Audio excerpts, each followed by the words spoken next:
Okay. അടുത്ത topic ഭയങ്കര easy ആയിട്ടുള്ള ടോപ്പിക്കാണ്.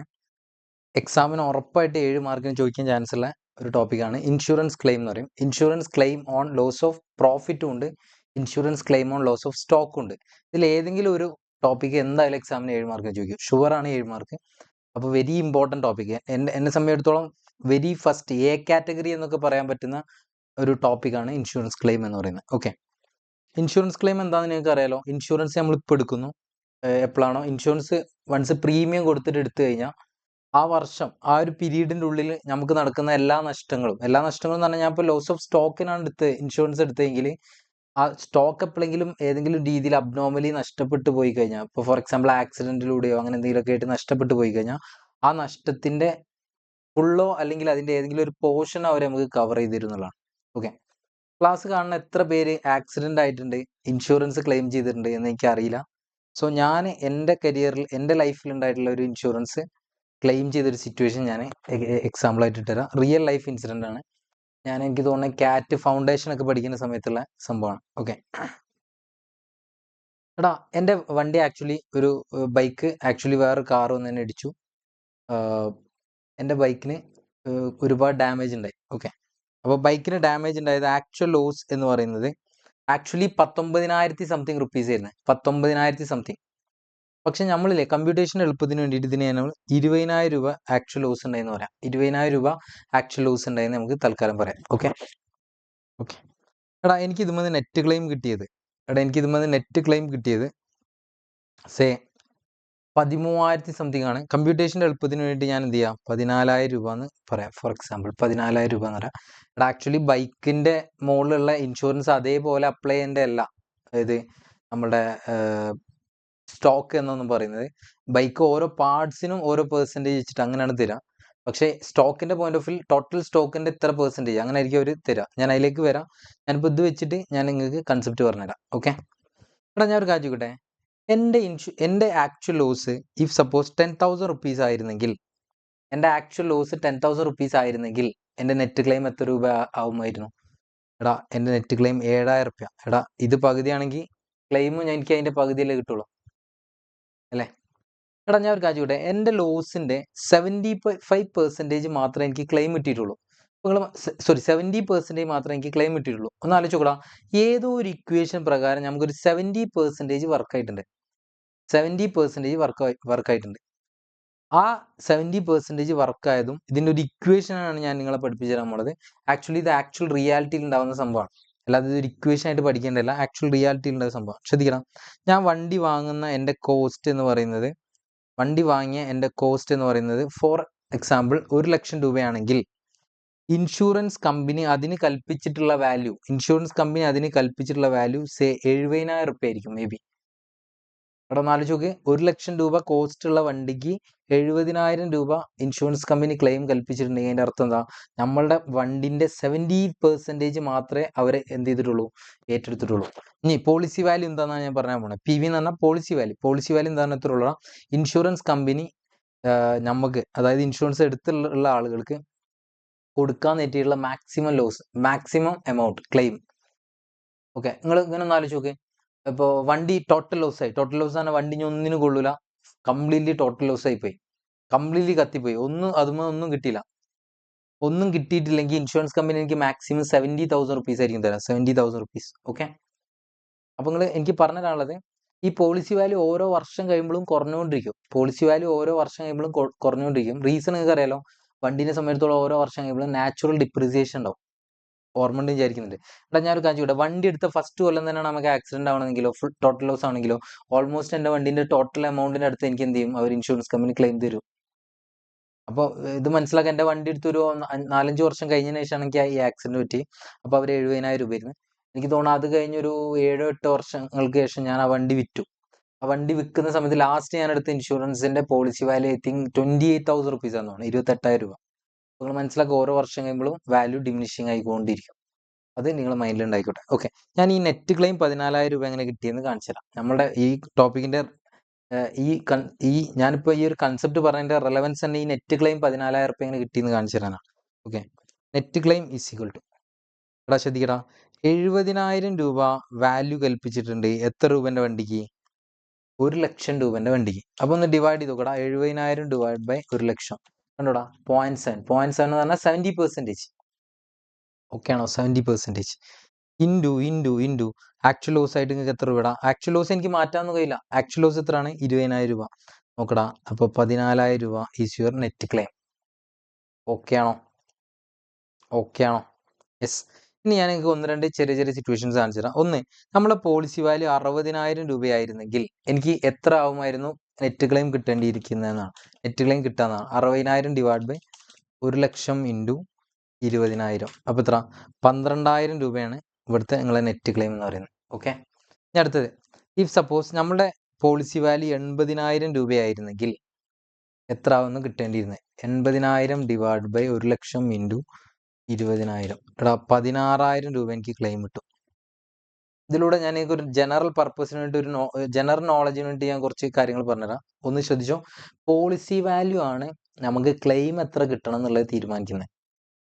അപ്പോൾ പോളിസി വാല്യൂ എപ്പോഴും ഹയർ ഉള്ളത് നോക്കിയിട്ട് ചൂസ് ചെയ്യാൻ വേണ്ടി ശ്രമിക്കാം. ഓക്കെ. അപ്പോൾ വണ്ടിന്റെ point of view policy value എന്നല്ല IDV എന്നുള്ളൊരു വേർഡാണ് അവർ യൂസ് ചെയ്യുക. അപ്പോൾ നിങ്ങൾക്ക് അറിയാമെന്ന് പറഞ്ഞാൽ ഇപ്പോൾ പഴയതുപോലല്ല, നമുക്ക് ഫോണിൽ തന്നെ നമുക്ക് പോളിസി ബസാർ പോലുള്ള ഒരുപാട് ആപ്പുകളുണ്ട്. ആപ്പുകൾ വഴി നമുക്ക് ഫോണിലൂടെ തന്നെ എന്ത് ചെയ്യാൻ പറ്റും? ഇൻഷുറൻസ് എടുക്കാൻ പറ്റും പ്രീമിയം കൊടുത്തിട്ട്. നമ്മളെല്ലാവരും എന്താ ചെയ്യുക വെച്ചാൽ അതിൽ കമ്പയർ ചെയ്യുമ്പോൾ നമ്മൾ പ്രീമിയം കുറവുള്ളത് ചൂസ് ചെയ്യലാണ് പൊതുവെ. പക്ഷെ നിങ്ങൾ മനസ്സിലാക്കേണ്ടതാണ്, പ്രീമിയം കുറവുള്ളത് ചൂസ് ചെയ്താൽ മാത്രം പോരാ, ഏതും കൂടി കമ്പയർ ചെയ്യണം. നിങ്ങളുടെ പോളിസി വാല്യൂ കൂടി കമ്പയർ ചെയ്യണം. പോളിസി വാല്യൂ ഹയർ ഉള്ളത് നോക്കിയിട്ട് ചൂസ് ചെയ്യാൻ ട്രൈ ചെയ്യണം. എനിക്ക് ഈ ഒരു പോളിസി വാല്യൂവിൻ്റെ ഡിപ്പെൻഡ് ചെയ്തിട്ടാണ് നമുക്ക് ക്ലെയിം കിട്ടുക എന്നുള്ളത് എനിക്ക് ആ ബൈക്ക് ആക്സിഡൻറ്റ് ഉണ്ടായ ആ സമയത്താണ് മനസ്സിലായത്. ഓക്കെ. അപ്പോൾ നിങ്ങൾ എന്ത് നോക്കണം? പോളിസി വാല്യൂ കൂടുതലുള്ള ഇത് നോക്കണം, പ്രീമിയം കുറവുള്ളത്, രണ്ടും കമ്പയർ ചെയ്യണം. അല്ല പ്രീമിയം കുറവുള്ളത് മാത്രം നോക്കിയാൽ പോരാ. പറഞ്ഞാൽ മനസ്സിലായി എന്നാണ് ഞാൻ വിചാരിക്കുന്നത്. ഓക്കെ ആണോ? കൺസെപ്റ്റ് ഓക്കെ അല്ലേ? യെസ്. സോ ഞാൻ ഇതിനൊരു ഇക്വേഷനിലേക്ക് കൺവേർട്ട് ചെയ്യാണ്. ഇതൊരു സിമ്പിൾ ഇക്വേഷൻ ആണ്. നോക്കടാ, net claim is equal to okay. Net claim is equal to ഭയങ്കര ഈസിയാണ്. എന്താണ് net claim is equal to? എടാ 70,000 രൂപ എന്താണ്? Policy value. അപ്പോൾ പോളിസി വാല്യൂ ഡിവൈഡ് ബൈ എടാ അത് താഴത്തെ എന്താ? കോസ്റ്റ് അല്ലേ? Cost of the asset into actual loss അല്ലടാ, ഇൻറ്റു ആക്ച്വൽ ലോസ്. ഓക്കെ ആണോ? എടാ ശ്രദ്ധിക്കുക, ഇതാണ് ആക്ച്വലി ഇതിൻ്റെ ഒരു കോമൺ ആയിട്ടുള്ള ഇക്വേഷൻ. ഈ ഇക്വേഷൻ നമുക്ക് ഒരുപാട് സ്ഥലത്ത് അപ്ലൈ ചെയ്യാനുണ്ടാവും. അറ്റ് ദ ബിഗിനിങ് തുടങ്ങുമ്പോൾ തന്നെ ഞാൻ നിങ്ങൾക്ക് ആ ഇക്വേഷൻ എങ്ങനെ വന്നതെന്ന് കാണിച്ചു തന്നിട്ടുണ്ട്. ഇനി നിങ്ങൾക്ക് എന്ത് ചെയ്യാം? ഇക്വേഷൻ സെറ്റായി കഴിഞ്ഞാൽ നമുക്ക് നേരെ പ്രോബ്ലത്തിലേക്ക് കിടക്കാവുന്നതാണ്, ടോപ്പിക്കിലേക്ക് കിടക്കാവുന്നതാണ്. ഈ ഇക്വേഷൻ വന്നത് എങ്ങനെയാണെന്നുള്ളതൊക്കെ മനസ്സിലാക്കിയത്. ഇനി ശ്രദ്ധിച്ചോ, നമ്മുടെ ടോപ്പിക്കിലേക്ക് വരുമ്പോൾ, അതായത് ലോസ് ഓഫ് സ്റ്റോക്ക് ആണ് ഞാൻ നിങ്ങൾ ആദ്യം പഠിപ്പിക്കുന്നത്, insurance claim on loss of stock. ആ സമയത്ത് ഡിവൈഡ് ബൈ, ഇപ്പോൾ എടാ നമ്മൾ ഡിനോമിനേറ്ററിൽ കോസ്റ്റ് ഓഫ് ദ അസെറ്റ് എന്നാണ് ഞാൻ യൂസ് ചെയ്തത്. അതായത് ബൈക്കിൻ്റെ കോസ്റ്റ് എന്നുള്ളതാണ് ഞാൻ നിങ്ങളെ യൂസ് ചെയ്തത്. മക്കളെ ഞാൻ ഡിനോമിനേറ്ററിൽ ഇടാൻ പോണത്, എടാ ഇതിപ്പോൾ നമ്മൾ ബൈക്ക് ആയതുകൊണ്ടല്ലേ, നമ്മൾ ഇനി മുതൽ സ്റ്റോക്കാണ് ഇടാൻ പോണേ. അപ്പോൾ ഡിനോമിനേറ്ററിൽ വരാൻ പോണത് എന്താ? Value of closing stock on the date of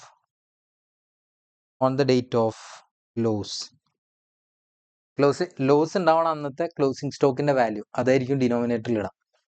bike ആയതുകൊണ്ട് ബൈക്കിന്റെ കോസ്റ്റ് എന്ന് ഞാൻ നേരത്തെ ഇട്ട്. അപ്പോൾ കൺസെപ്ച്വലി ഒരു ചെറിയൊരു ചേഞ്ച് മാത്രം വരുത്തിയിട്ട് ആ ഇക്വേഷൻ ഞാൻ അതേപോലെ നിർത്തി. അപ്പോൾ ഇക്വേഷൻ ഭയങ്കര സിമ്പിളാണ്. Net claim is equal to policy value divide by value of closing stock on the date of loss into actual loss. Okay. ഇതാണ് കോമൺ ആയിട്ട് നമുക്ക് ഉണ്ടാവാൻ ചാൻസ് ഉള്ള ഒരു ഇക്വേഷൻ എന്ന് പറയുന്നത്. ഓക്കെ. നമുക്ക് ആദ്യം ഒരു കാര്യം ചെയ്യാം, കുറച്ച് തിയറീസ് ഇവിടെ പഠിക്കാം. ഓക്കെ. എല്ലാവരും ശ്രദ്ധിക്കാം. ഇൻഷുറൻസ് ക്ലെയിം എന്താണെന്നുള്ളതാണ് ആദ്യം പറയാൻ പോണേ. ഇൻഷുറൻസ് ക്ലെയിം എന്താണെന്ന് ആദ്യം പറയാണ്. In the course of running a business an abnormal or accidental loss may occur. എടാ നമ്മളൊരു ബിസിനസ് റൺ ചെയ്യുന്ന സമയത്ത് നമുക്ക് എന്തൊക്കെ ഉണ്ടാവാൻ ചാൻസ് ഉണ്ട്? ഒരു അബ്നോർമൽ അല്ലെങ്കിൽ ഒരു ആക്സിഡന്റൽ ലോസ് ഉണ്ടാവാനുള്ള ചാൻസ് ഉണ്ട് അല്ലേ? In the form of fire, theft, natural calamity, strike etcetera. എടാ എന്തിൻ്റെയൊക്കെ ഫോമിലാണ്? ഫയർ ആയിട്ടാവാം, അല്ലെങ്കിൽ ഒരു കളവ് പോയതാവാം, അല്ലെങ്കിൽ വെള്ളപ്പൊക്കം പോലുള്ള നാച്ചുറൽ കലാമിറ്റി ഉണ്ടായതാവാം, അല്ലെങ്കിൽ സ്ട്രൈക്ക് ഒക്കെ ഉണ്ടായതാവാം അല്ലേ? As a result the asset of the business and mainly the stock of goods are destroyed partially or wholly. എടാ ഇങ്ങനത്തെ ഓരോ പ്രശ്നങ്ങൾ ഉണ്ടായതിൻ്റെ കാരണമായിട്ട്, ആക്സിഡന്റ് ഉണ്ടായതിൻ്റെ കാരണമായിട്ട് നമുക്ക് നമ്മളുടെ ബിസിനസ്സിന്റെ അസറ്റുകൾ നഷ്ടപ്പെട്ടു പോകും. മെയിൻലി ഏത് അസറ്റ്? സ്റ്റോക്ക് നഷ്ടപ്പെട്ടു പോകാൻ സാധ്യതയുണ്ട്. ഗുഡ്സ് നഷ്ടപ്പെട്ടു പോകാൻ ചാൻസ് ഉണ്ട്. എങ്ങനെയൊക്കെ ഫുള്ളി നഷ്ടപ്പെടാം, അല്ലെങ്കിൽ ഇതിൻ്റെ ഒരു പാർട്ട് മാത്രം നഷ്ടപ്പെട്ടു പോകാം അല്ലേ. Such an accident also disturb the normal business activity. നമ്മളെ നോർമൽ ബിസിനസ് ആക്ടിവിറ്റിനെ അത് ബാധിച്ചേക്കാം എന്നാണ് അവർ പറയുന്നത്. To cover the risk of such losses, ഈ റിസ്ക് കവർ ചെയ്യാൻ വേണ്ടിയിട്ട് it takes on a policy with the insurance company to recover a part or all of the asset. എടാ ഈ റിസ്ക് മിറ്റിഗേറ്റ് ചെയ്യാൻ വേണ്ടിയിട്ട് നമ്മൾ എന്ത് ചെയ്യും, ഒരു ഇൻഷുറൻസ് കമ്പനിയുമായിട്ടൊരു പോളിസി എടുക്കും. പോളിസി എടുത്ത് എന്തിനു വേണ്ടിയിട്ടാ, ഈ നഷ്ടപ്പെട്ടു പോകുന്ന ഈ ലോസ് ഇല്ലേ, ഈ ലോസ് പാർട്ടായിട്ടോ അല്ലെങ്കിൽ ഫുള്ളായിട്ടോ നമുക്ക് എന്ത് ചെയ്യാൻ, റിക്കവർ ചെയ്ത് തരാൻ വേണ്ടിയിട്ട് എന്ന് പറയുന്നത്. നിങ്ങളെല്ലാവരും വണ്ടിയൊക്കെ ഇൻഷുറൻസ് എടുക്കുന്ന അതേ ലോജിക്കിൽ ഇത് വായിച്ചു നോക്കിയാൽ നിങ്ങൾക്ക് കൺസെപ്റ്റ് സെറ്റ് ആവും. അത്രേ ഉള്ളൂ, വേറെ അതിലൊന്നും പറയാനില്ല. ഓക്കെ, അടുത്താണ് ഇൻഷുറൻസ് ക്ലെയിം ഓൺ.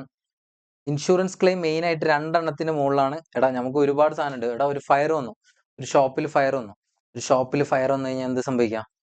എടാ അവിടുത്തെ സ്റ്റോക്ക് നഷ്ടപ്പെട്ടു പോകും, അവിടുത്തെ ഫിക്സഡ് അസറ്റ് നഷ്ടപ്പെട്ടു പോകും അല്ലേ. എടാ അടുത്ത് ചിലപ്പോൾ ഒരു വണ്ടി എടുത്തിട്ടുണ്ടാവും, അത് നഷ്ടപ്പെട്ടു പോയിട്ടുണ്ടാവും. മേ ബി എടാ ഒരു ബിസിനസ് കത്തിപ്പോയി. എടാ പിറ്റേ ദിവസം മുതൽ നമുക്ക് വീണ്ടും പഴയതുപോലെ ബിസിനസ് ചെയ്യാൻ പറ്റില്ല. നമുക്ക് ബാക്ക് ടു ദ നോർമൽ ആവാൻ വേണ്ടിയിട്ട് നമുക്ക് വീണ്ടും ടൈം എടുക്കും. അത്രയും കാലം നമുക്ക് പ്രോഫിറ്റിൽ നഷ്ടം ഉണ്ടാവാൻ ചാൻസസ് ഉണ്ട്. സോ ഇത്തരം കാര്യങ്ങൾ നമ്മൾ എന്ത് ചെയ്യാണ്, ഇത്തരം കാര്യങ്ങൾ നമ്മൾ ഇത്രയും ലോസിന്റെ മുകളിൽ നമുക്ക് ഇൻഷുറൻസ് കിട്ടും. പക്ഷേ ഈ ഓരോന്നിന്റെ മുകളിൽ നമ്മൾ എന്ത് ചെയ്യണം, ക്ലെയിം ഇൻഷുറൻസ് എടുക്കണം എന്നേ ഉള്ളൂ. മെയിൻ ആയിട്ട് നമ്മളുടെ ടോപ്പിക്കിൽ മെയിൻ ആയിട്ട് പഠിപ്പിക്കുന്നതെന്ന് പറഞ്ഞാൽ ലോസ് ഓഫ് സ്റ്റോക്കിന്റെ മുകളിലുള്ള ഇൻഷുറൻസ് ക്ലെയിമും ലോസ് ഓഫ് പ്രോഫിറ്റിന്റെ മുകളിൽ ഇൻഷുറൻസ് ക്ലെയിമുമാണ് നമുക്ക് മെയിൻ ആയിട്ട് ക്ലെയിം ചെയ്യാനുള്ളത്. അപ്പം ഇവിടെ എന്താ പഠിപ്പിക്കുന്നത് വെച്ച് കഴിഞ്ഞാൽ insurance claim on loss of stock അല്ലെങ്കിൽ insurance claim on loss of profit. First session ആയിട്ട് ഞാൻ നിങ്ങളെ പഠിപ്പിക്കുന്നത് insurance claim on loss of stock ആണ്. ഓക്കെ, സെറ്റല്ലേ? അപ്പൊ insurance claim on loss of stock നമുക്കറിയാം, ഫയർ വന്നിട്ട് അവിടുത്തെ ഇതൊക്കെ നഷ്ടപ്പെട്ടു പോയി, സ്റ്റോക്കുകൾ നഷ്ടപ്പെട്ടു പോയി. ആ നഷ്ടപ്പെട്ടു പോയ സ്റ്റോക്ക് നമ്മൾ എന്ത് ചെയ്യും, ക്ലെയിമിന് കൊടുക്കും. ക്ലെയിമിന് കൊടുത്തിട്ട് നമുക്ക് ഇൻഷുറൻസ് ക്ലെയിം കിട്ടാൻ വേണ്ടിയിട്ട്. Stock constitute A considerable portion of the working capital. Stock എന്ന് പറഞ്ഞാൽ നമ്മളെ വർക്കിംഗ് ക്യാപിറ്റലിന്റെ മെയിൻ ഏരിയ ആണ് of any business and specially for trading concern. Trading concern സംബന്ധിച്ചിടത്തോളം അവരുടെ കോർ വർക്കിംഗ് ക്യാപിറ്റൽ എന്ന് പറയുന്നത് സ്റ്റോക്ക് തന്നെയാണ്. സ്റ്റോക്ക് നഷ്ടപ്പെടാൻ ഭയങ്കര വിഷയമാണ്. Any loss of stock directly affect the solvency of the business. എടാ സ്റ്റോക്ക് എങ്ങാനും നഷ്ടപ്പെട്ടു പോയി കഴിഞ്ഞാൽ അത് ഡയറക്ട്ലി നമ്മളെ ബിസിനസിന്റെ പ്രവർത്തനത്തെ കാര്യമായിട്ട് ബാധിക്കും അല്ലേ. A business has to cover the risk adequately. അതുകൊണ്ട് തന്നെ എല്ലാ ബിസിനസ്സും എന്ത് ചെയ്യണം, ഈ റിസ്ക് ആഡിക്വേറ്റ്ലി എന്ത് ചെയ്യേണ്ടി വരും, നമ്മൾ കവർ ചെയ്യാൻ വേണ്ടിയിട്ട് ഇൻഷുറൻസ് എടുക്കേണ്ടി വരും എന്നാണ് പറയുന്നത്. ഓക്കെ, ഞാൻ നിങ്ങൾക്ക് ആദ്യം കൺസെപ്റ്റ്സ് ആണ് പറഞ്ഞത്, നിങ്ങൾ ആ കൺസെപ്റ്റ്സ് ആണ് വൃത്തിയിൽ പഠിക്കേണ്ടത്. പറഞ്ഞ മനസ്സിലായോ? യെസ്. സോ എല്ലാവരും ശ്രദ്ധിക്കാം. എടാ എല്ലാവരും ഒന്ന് ആലോചിക്ക്, ഇന്നലെ രാത്രി ഇപ്പൊ ഫോർ എക്സാമ്പിൾ കല്യാൺ സിൽക്സ് എന്ന് വെച്ചോ, കല്യാൺ സിൽക്സ് ഇന്നലെ രാത്രി കല്യാൺ സിൽക്സ് കത്തിപ്പോയി. ഇന്നലെ രാത്രി കല്യാൺ സിൽക്സ് കത്തിപ്പോയി. അപ്പോൾ എനിക്ക് നിങ്ങളോട് ചോദിക്കാനുള്ളത്, ഏത് സ്റ്റോക്ക് ആയിരിക്കും നഷ്ടപ്പെട്ടു പോയിട്ടുണ്ടാവുക എന്നുള്ളതാണ് ചോദ്യം. ഏത് സ്റ്റോക്ക് ആയിരിക്കും നഷ്ടപ്പെട്ടു പോയിട്ടുണ്ടാവുക? ഞാൻ പറയാണ്, ഇന്നലെ രാത്രിത്തെ ക്ലോസിംഗ് സ്റ്റോക്ക് ആയിരിക്കും നഷ്ടപ്പെട്ടു പോയിട്ടുണ്ടാവുക. കറക്റ്റ് അല്ലേ? ഞാൻ നിങ്ങൾക്ക് financial statement of profit organisation with adjustment ചെയ്യുന്ന സമയത്ത് ഞാൻ പറഞ്ഞിരുന്നു ക്ലോസിംഗ് സ്റ്റോക്ക് എന്തുകൊണ്ട് അഡ്ജസ്റ്റ്മെന്റിൽ വന്നത്. എടാ ക്ലോസിംഗ് സ്റ്റോക്ക് എന്തുകൊണ്ട് അഡ്ജസ്റ്റ്മെന്റിൽ വന്നു കഴിഞ്ഞാൽ, ക്ലോസിംഗ് സ്റ്റോക്ക് നമ്മൾ ഫിസിക്കൽ വെരിഫിക്കേഷൻ ചെയ്യുന്നതാണ്, ഫിസിക്കലി നമ്മൾ എണ്ണി എടുക്കുന്നതാണ്. എടാ ഞാൻ ഒരു കാര്യം ചോദിക്കട്ടെ, ഇന്നലെ രാത്രി നമ്മൾ കട പൂട്ടി പോയതിനു ശേഷം ഫയർ വരുന്ന നമ്മളോട് ആരെങ്കിലും മുൻകൂട്ടി പറഞ്ഞു തന്നിട്ടുണ്ടോ? എടാ ദൈവം നമുക്ക് ഡയറക്ട്ലി നമുക്ക് മെസ്സേജ് അയച്ചു തന്നിട്ടുണ്ടോ, ഇന്ന് രാത്രി ഫയർ വരും, അതുകൊണ്ട് ഇന്ന് രാത്രി എന്ത് ചെയ്ത് ക്ലോസിംഗ് സ്റ്റോക്ക് വാല്യൂ ചെയ്ത് വെച്ച് പോയിക്കോ? എടാ ഓൾറെഡി നമുക്ക് അറിയാത്ത, എടാ പ്യുവർലി ഇതെന്താണ്, അൺസർട്ടൺ ആയിട്ട് സംഭവിക്കുന്ന ഒരു സംഭവമാണ്. അതുകൊണ്ട് തന്നെ നമുക്ക് ഇന്നലെ രാത്രിത്തെ ക്ലോസിംഗ് സ്റ്റോക്കിന്റെ വാല്യൂ നമുക്ക് അറിയില്ല. എടാ ഇന്നലെ രാത്രി കട പൂട്ടി പോകുമ്പോൾ അവിടെ ഉണ്ടായിരുന്ന ക്ലോസിംഗ് സ്റ്റോക്ക് ആയിരിക്കും കത്തിപ്പോവാ, അതിലായിരിക്കും തർക്കമൊന്നുമില്ലല്ലോ. പക്ഷെ ഇന്നലെ രാത്രി ഫയർ വരും എന്നുള്ളത് എനിക്ക് അറിയില്ല. അതുകൊണ്ട് തന്നെ നമുക്ക് എന്ത് ചെയ്യാൻ പറ്റില്ല, ഇന്നലെ രാത്രി നമുക്ക് വാല്യൂ ചെയ്യാൻ പറ്റിയിട്ടുണ്ടാവില്ല. ഇനി ഞാൻ നിങ്ങളോട് വേറെ കാര്യം ചോദിക്കുന്നത്, എടാ ഫയർ വരുന്നത് 31 മാർച്ചിൽ തന്നെ ആവണമെന്നുണ്ടോ? എടാ ഫയർ വരുന്നത് 31 മാർച്ച് ആണെങ്കിലും നമ്മൾ സേഫാണ്. കാരണം എന്താ പറയുക, 31 മാർച്ച് ഓൾറെഡി നമ്മളെ ഫൈനാൻഷ്യൽ ഇയർ ആയതുകൊണ്ട് തന്നെ 31 മാർച്ചിന് അന്നത്തെ നമ്മളെ ക്ലോസിംഗ് സ്റ്റോക്ക് നമ്മൾ ഓൾറെഡി വാല്യൂ ചെയ്ത് വെച്ചിട്ടുണ്ടാവും. ഇതിപ്പോ പ്രശ്നം എന്താ വെച്ച് കഴിഞ്ഞാൽ, ഫയർ വരുന്നത് 31 മാർച്ചിൽ തന്നെ ആവണമെന്നില്ല. അതേപോലെ ഇന്നലെ രാത്രി നമ്മൾ കട പൂട്ടി പോയതിനു ശേഷം അവിടെ ഫയർ വരും എന്നുള്ളത് നമുക്ക് ആരും പറഞ്ഞു തന്നിട്ടില്ല, നമുക്കത് ഓൾറെഡി അറിയൂല. അപ്പൊ ഇത്തരം സിറ്റുവേഷൻസിൽ നമ്മൾ എന്ത് ചെയ്യുന്നുള്ളതാണ് ചോദ്യം. ഇത്തരം സിറ്റുവേഷൻസിൽ നമ്മൾ എന്ത് ചെയ്യുന്നു വെച്ച് കഴിഞ്ഞാൽ, നമ്മൾ എങ്ങനെയെങ്കിലും ഇന്നലെ രാത്രിത്തെ ക്ലോസിംഗ് സ്റ്റോക്ക് കണ്ടുപിടിക്കുക എന്നുള്ളതാണ് ചോദ്യം. ഓക്കെ, ഞാനിപ്പോൾ ഫോർ എക്സാമ്പിൾ ഒരു ഡേറ്റഡ് ആണ്, ഫയർ ഉണ്ടായ ഡേറ്റ് ആയിട്ട് ഇപ്പോൾ ഞാൻ ഇടുന്നത് ഫോർ എക്സാമ്പിൾ 25/5/25 ആണ് ഫയർ ഉണ്ടായതെന്ന് നമുക്ക് വിചാരിക്കാം. 25/5 25 ആക്ച്വലി 25/5/2025 ഫയർ ഉണ്ടായത്. മെയ് 25 നമ്മളെ പിറന്നാളാണ്. അത് അന്ന് ഞാൻ നിങ്ങൾക്ക് ആക്സിഡന്റ് ആക്കി സങ്കല്പിക്കുകയാണ്. ഓക്കെ, അപ്പോൾ 25/5/25 ഞാൻ എന്ത് ചെയ്യാണ്, ഫയർ ഉണ്ടായെന്ന് അസ്യൂം ചെയ്യും. ഓക്കെ, എടാ ഞാൻ ഒരു കാര്യം ചോദിക്കേണ്ടത് വെച്ചാൽ നമുക്ക് അറിയേണ്ടത് 25/5/25 അന്നത്തെ ക്ലോസിംഗ് സ്റ്റോക്ക് കണ്ടുപിടിക്കുക എന്നുള്ളതാണ്. കാരണം ഇന്നലെ രാത്രി കട പൂട്ടി പോകുമ്പോൾ അവിടെ ഉണ്ടായിരുന്ന ക്ലോസിംഗ് സ്റ്റോക്ക് എത്ര എന്ന് പറഞ്ഞു കഴിഞ്ഞാൽ നമുക്ക് എന്തായി, നമുക്ക് കാര്യങ്ങൾ തീരുമാനമായി. ഓക്കെ, ക്ലോസിംഗ് സ്റ്റോക്ക് കണ്ടുപിടിക്കാൻ വേണ്ടിയിട്ട് ഞാൻ എന്ത് ചെയ്യാന്ന് വെച്ചാൽ ഒരു ട്രേഡിംഗ് അക്കൗണ്ട് വരയ്ക്കണം. ഓക്കെ, ഞാനൊരു ട്രേഡിംഗ് അക്കൗണ്ട് വരയ്ക്കുകയാണ്. ക്ലോസിംഗ് സ്റ്റോക്ക് കണ്ടുപിടിക്കാൻ വേണ്ടിയിട്ട് ഞാനൊരു ട്രേഡിംഗ് അക്കൗണ്ട് വരയ്ക്കുകയാണ്. ട്രേഡിംഗ് അക്കൗണ്ട് വരയ്ക്കുമ്പോൾ ഉള്ളൊരു പ്രശ്നം കൂടി ഞാൻ പറഞ്ഞുതരാം.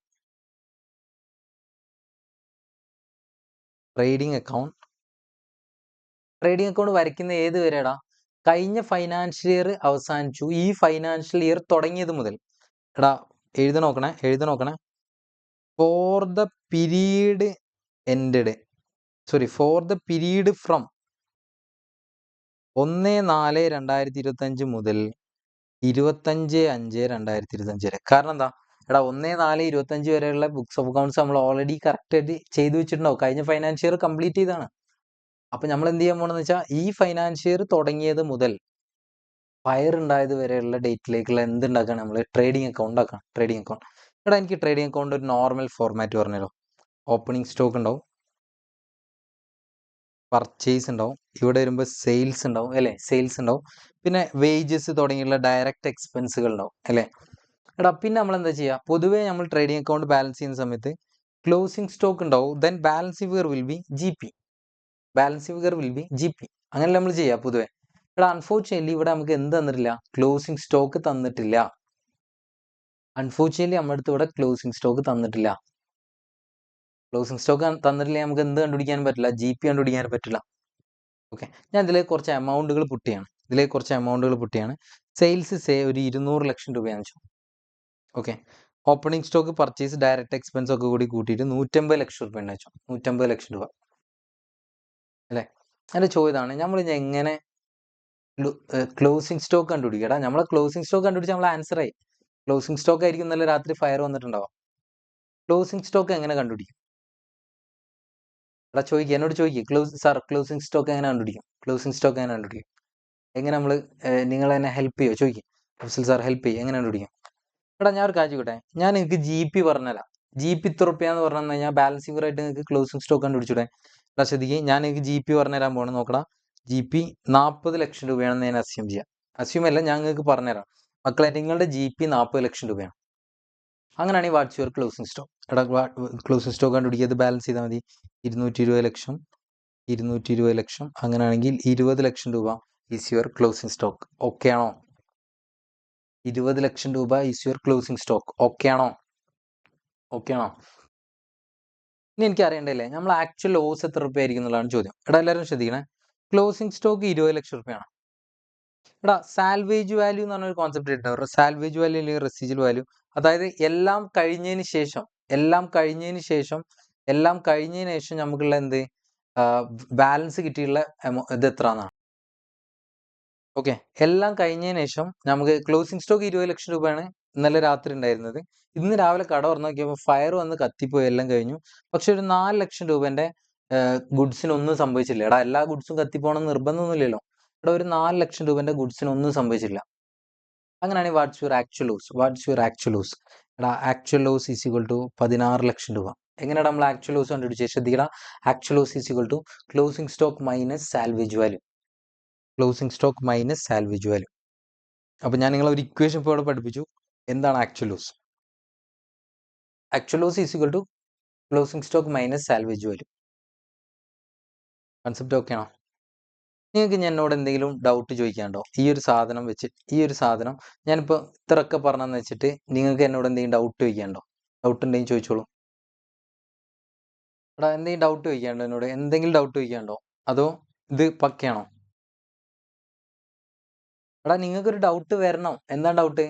സാറേ നിങ്ങൾക്ക് എവിടെ നിന്നാണ് ജി പി റേഷ്യോ കിട്ടിയത്? സോറി, നിങ്ങൾക്ക് എങ്ങനെയാണ് GP 40 ലക്ഷം രൂപ കിട്ടി? ചോദിക്കടാ, എന്നോട് ചോദിക്കേ സാറേ, നമുക്ക് എങ്ങനെയാണ് GP 40 ലക്ഷം രൂപ കിട്ടിയത്? എടാ, ഞാൻ 40 ലക്ഷം രൂപ GP കിട്ടി എന്ന് പറഞ്ഞുകൊണ്ടല്ലേ നമുക്ക് ക്ലോസിംഗ് സ്റ്റോക്ക് കണ്ടുപിടിക്കാൻ വേണ്ടി പറ്റിയത്. സോ നമ്മൾ അടുത്ത ചോദ്യമാണ്, എങ്ങനെയാണ് സാറേ GP 40 ലക്ഷം രൂപ കിട്ടിയത്? ഞാൻ നിങ്ങളെ ഹെൽപ്പ് ചെയ്യണം മക്കളെ, ശ്രദ്ധിച്ചോ. GP റേഷ്യോ എന്ന് പറയുന്നത്, നിങ്ങളുടെ കമ്പനീൻ്റെ GP റേഷ്യോ എന്ന് പറയുന്നത് 20% ആണ്. അപ്പോൾ എങ്ങനെ കണ്ടുപിടിക്കുക? 200 ലക്ഷം രൂപ ഇൻറ്റു 20%. അപ്പോൾ എത്ര കിട്ടും? 40 ലക്ഷം രൂപ. ഓക്കെ ആണോ മക്കളെ? നിങ്ങൾക്ക് എങ്ങനെയാണ് ഗ്രോസ് പ്രോഫിറ്റ് കിട്ടിയതെന്ന് മനസ്സിലായില്ലേ?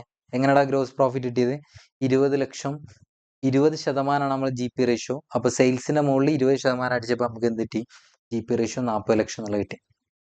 ഓക്കെ ആണോ? നിങ്ങൾക്ക് ഇപ്പോൾ ഓക്കെ അല്ലേ? അങ്ങനെയാണെങ്കിൽ എൻ്റെ അടുത്ത ചോദ്യമാണ്. നിങ്ങൾക്ക് എന്തെങ്കിലും എന്നോട് ചോദ്യം ചോദിക്കാണ്ടോ? നിങ്ങൾക്ക് എന്തെങ്കിലും എന്നോട് ഡൗട്ട് ചോദിക്കാണ്ടോ? മക്കളെ ശ്രദ്ധിച്ചോ. സാറേ, എവിടെ നിന്നാണ് നമുക്ക് GP റേഷ്യോ 20% കിട്ടിയത്? സാറേ, എവിടെ നിന്നാണ് നമുക്ക് GP റേഷ്യോ 20% കിട്ടിയത്? അതല്ലേ ഇപ്പോൾ നിങ്ങൾക്ക് വരാൻ പോകുന്ന ഡൗട്ട്. എടാ പറഞ്ഞോടാ, നമുക്ക് എങ്ങനെയാണ് GP റേഷ്യോ 20% കിട്ടിയത്? സോ ആ ക്വസ്റ്റ്യൻ അവിടെ നിൽക്കട്ടെ. എവിടെ നിന്നാണ് നമുക്ക് GP റേഷ്യോ 20% കിട്ടിയെന്നുള്ളത് അവിടെ നിൽക്കട്ടെ. അതിന് മുമ്പ് നമുക്ക് GP റേഷ്യോനെ ഒന്ന് പരിചയപ്പെടാം. GP റേഷ്യോനെ ഒന്ന് പരിചയപ്പെടാം. എല്ലാവരും ശ്രദ്ധിക്കണം. ഓക്കെ, GP റേഷ്യോനെ പരിചയപ്പെടാൻ പോവാണ്. നമ്മൾ ഒരു യൂണിറ്റ് ആണ് വിൽക്കുന്നത് വെച്ചോ. ഇതിൻ്റെ സെല്ലിംഗ് പ്രൈസ് എന്ന് പറയുന്നത്, ഒരു യൂണിറ്റിൻ്റെ സെല്ലിംഗ് പ്രൈസ് എന്ന് പറയുന്നത് 100 രൂപ വെച്ചോ. 100 രൂപ. ഓക്കെ, ഇതിൻ്റെ കോസ്റ്റ് ഓഫ് ഗുഡ്സ് സോൾഡ് ഉണ്ടാവില്ലടാ, കോസ്റ്റ്. ഇതിൻ്റെ കോസ്റ്റ് എന്ന് പറയുന്നത് 70 ലക്ഷം രൂപ വെച്ചോ. 70 ലക്ഷം രൂപ. ഓക്കെ, എൻ്റെ ചോദ്യമാണ്, നമ്മൾ GP എത്ര ആയിരിക്കും? GP is equal to 30 lakhs. Sorry, 30. ഒരു യൂണിറ്റ് വെക്കുള്ളൂ, ഒന്നിൻ്റെ വില 100 രൂപയാണ്. അത് ഉണ്ടാക്കാൻ എനിക്ക് ചിലവാകുന്ന കോസ്റ്റ് 70 രൂപയാണ്. അങ്ങനെയാണ് നമ്മൾ GP എന്ന് പറയുന്നത് 30 രൂപയാണ്. 30 രൂപ. എൻ്റെ ചോദ്യമാണ്, what's my GP ratio? GP റേഷ്യോൻ്റെ ഇക്വേഷൻ നമുക്ക് അറിയുന്നതാണ്, GP divide by net sales into 100. അങ്ങനെ നോക്കുകയാണെങ്കിൽ 30 ഡിവൈഡ് ബൈ 100 ഇൻറ്റു 100, അതായത് 30% അല്ലേ?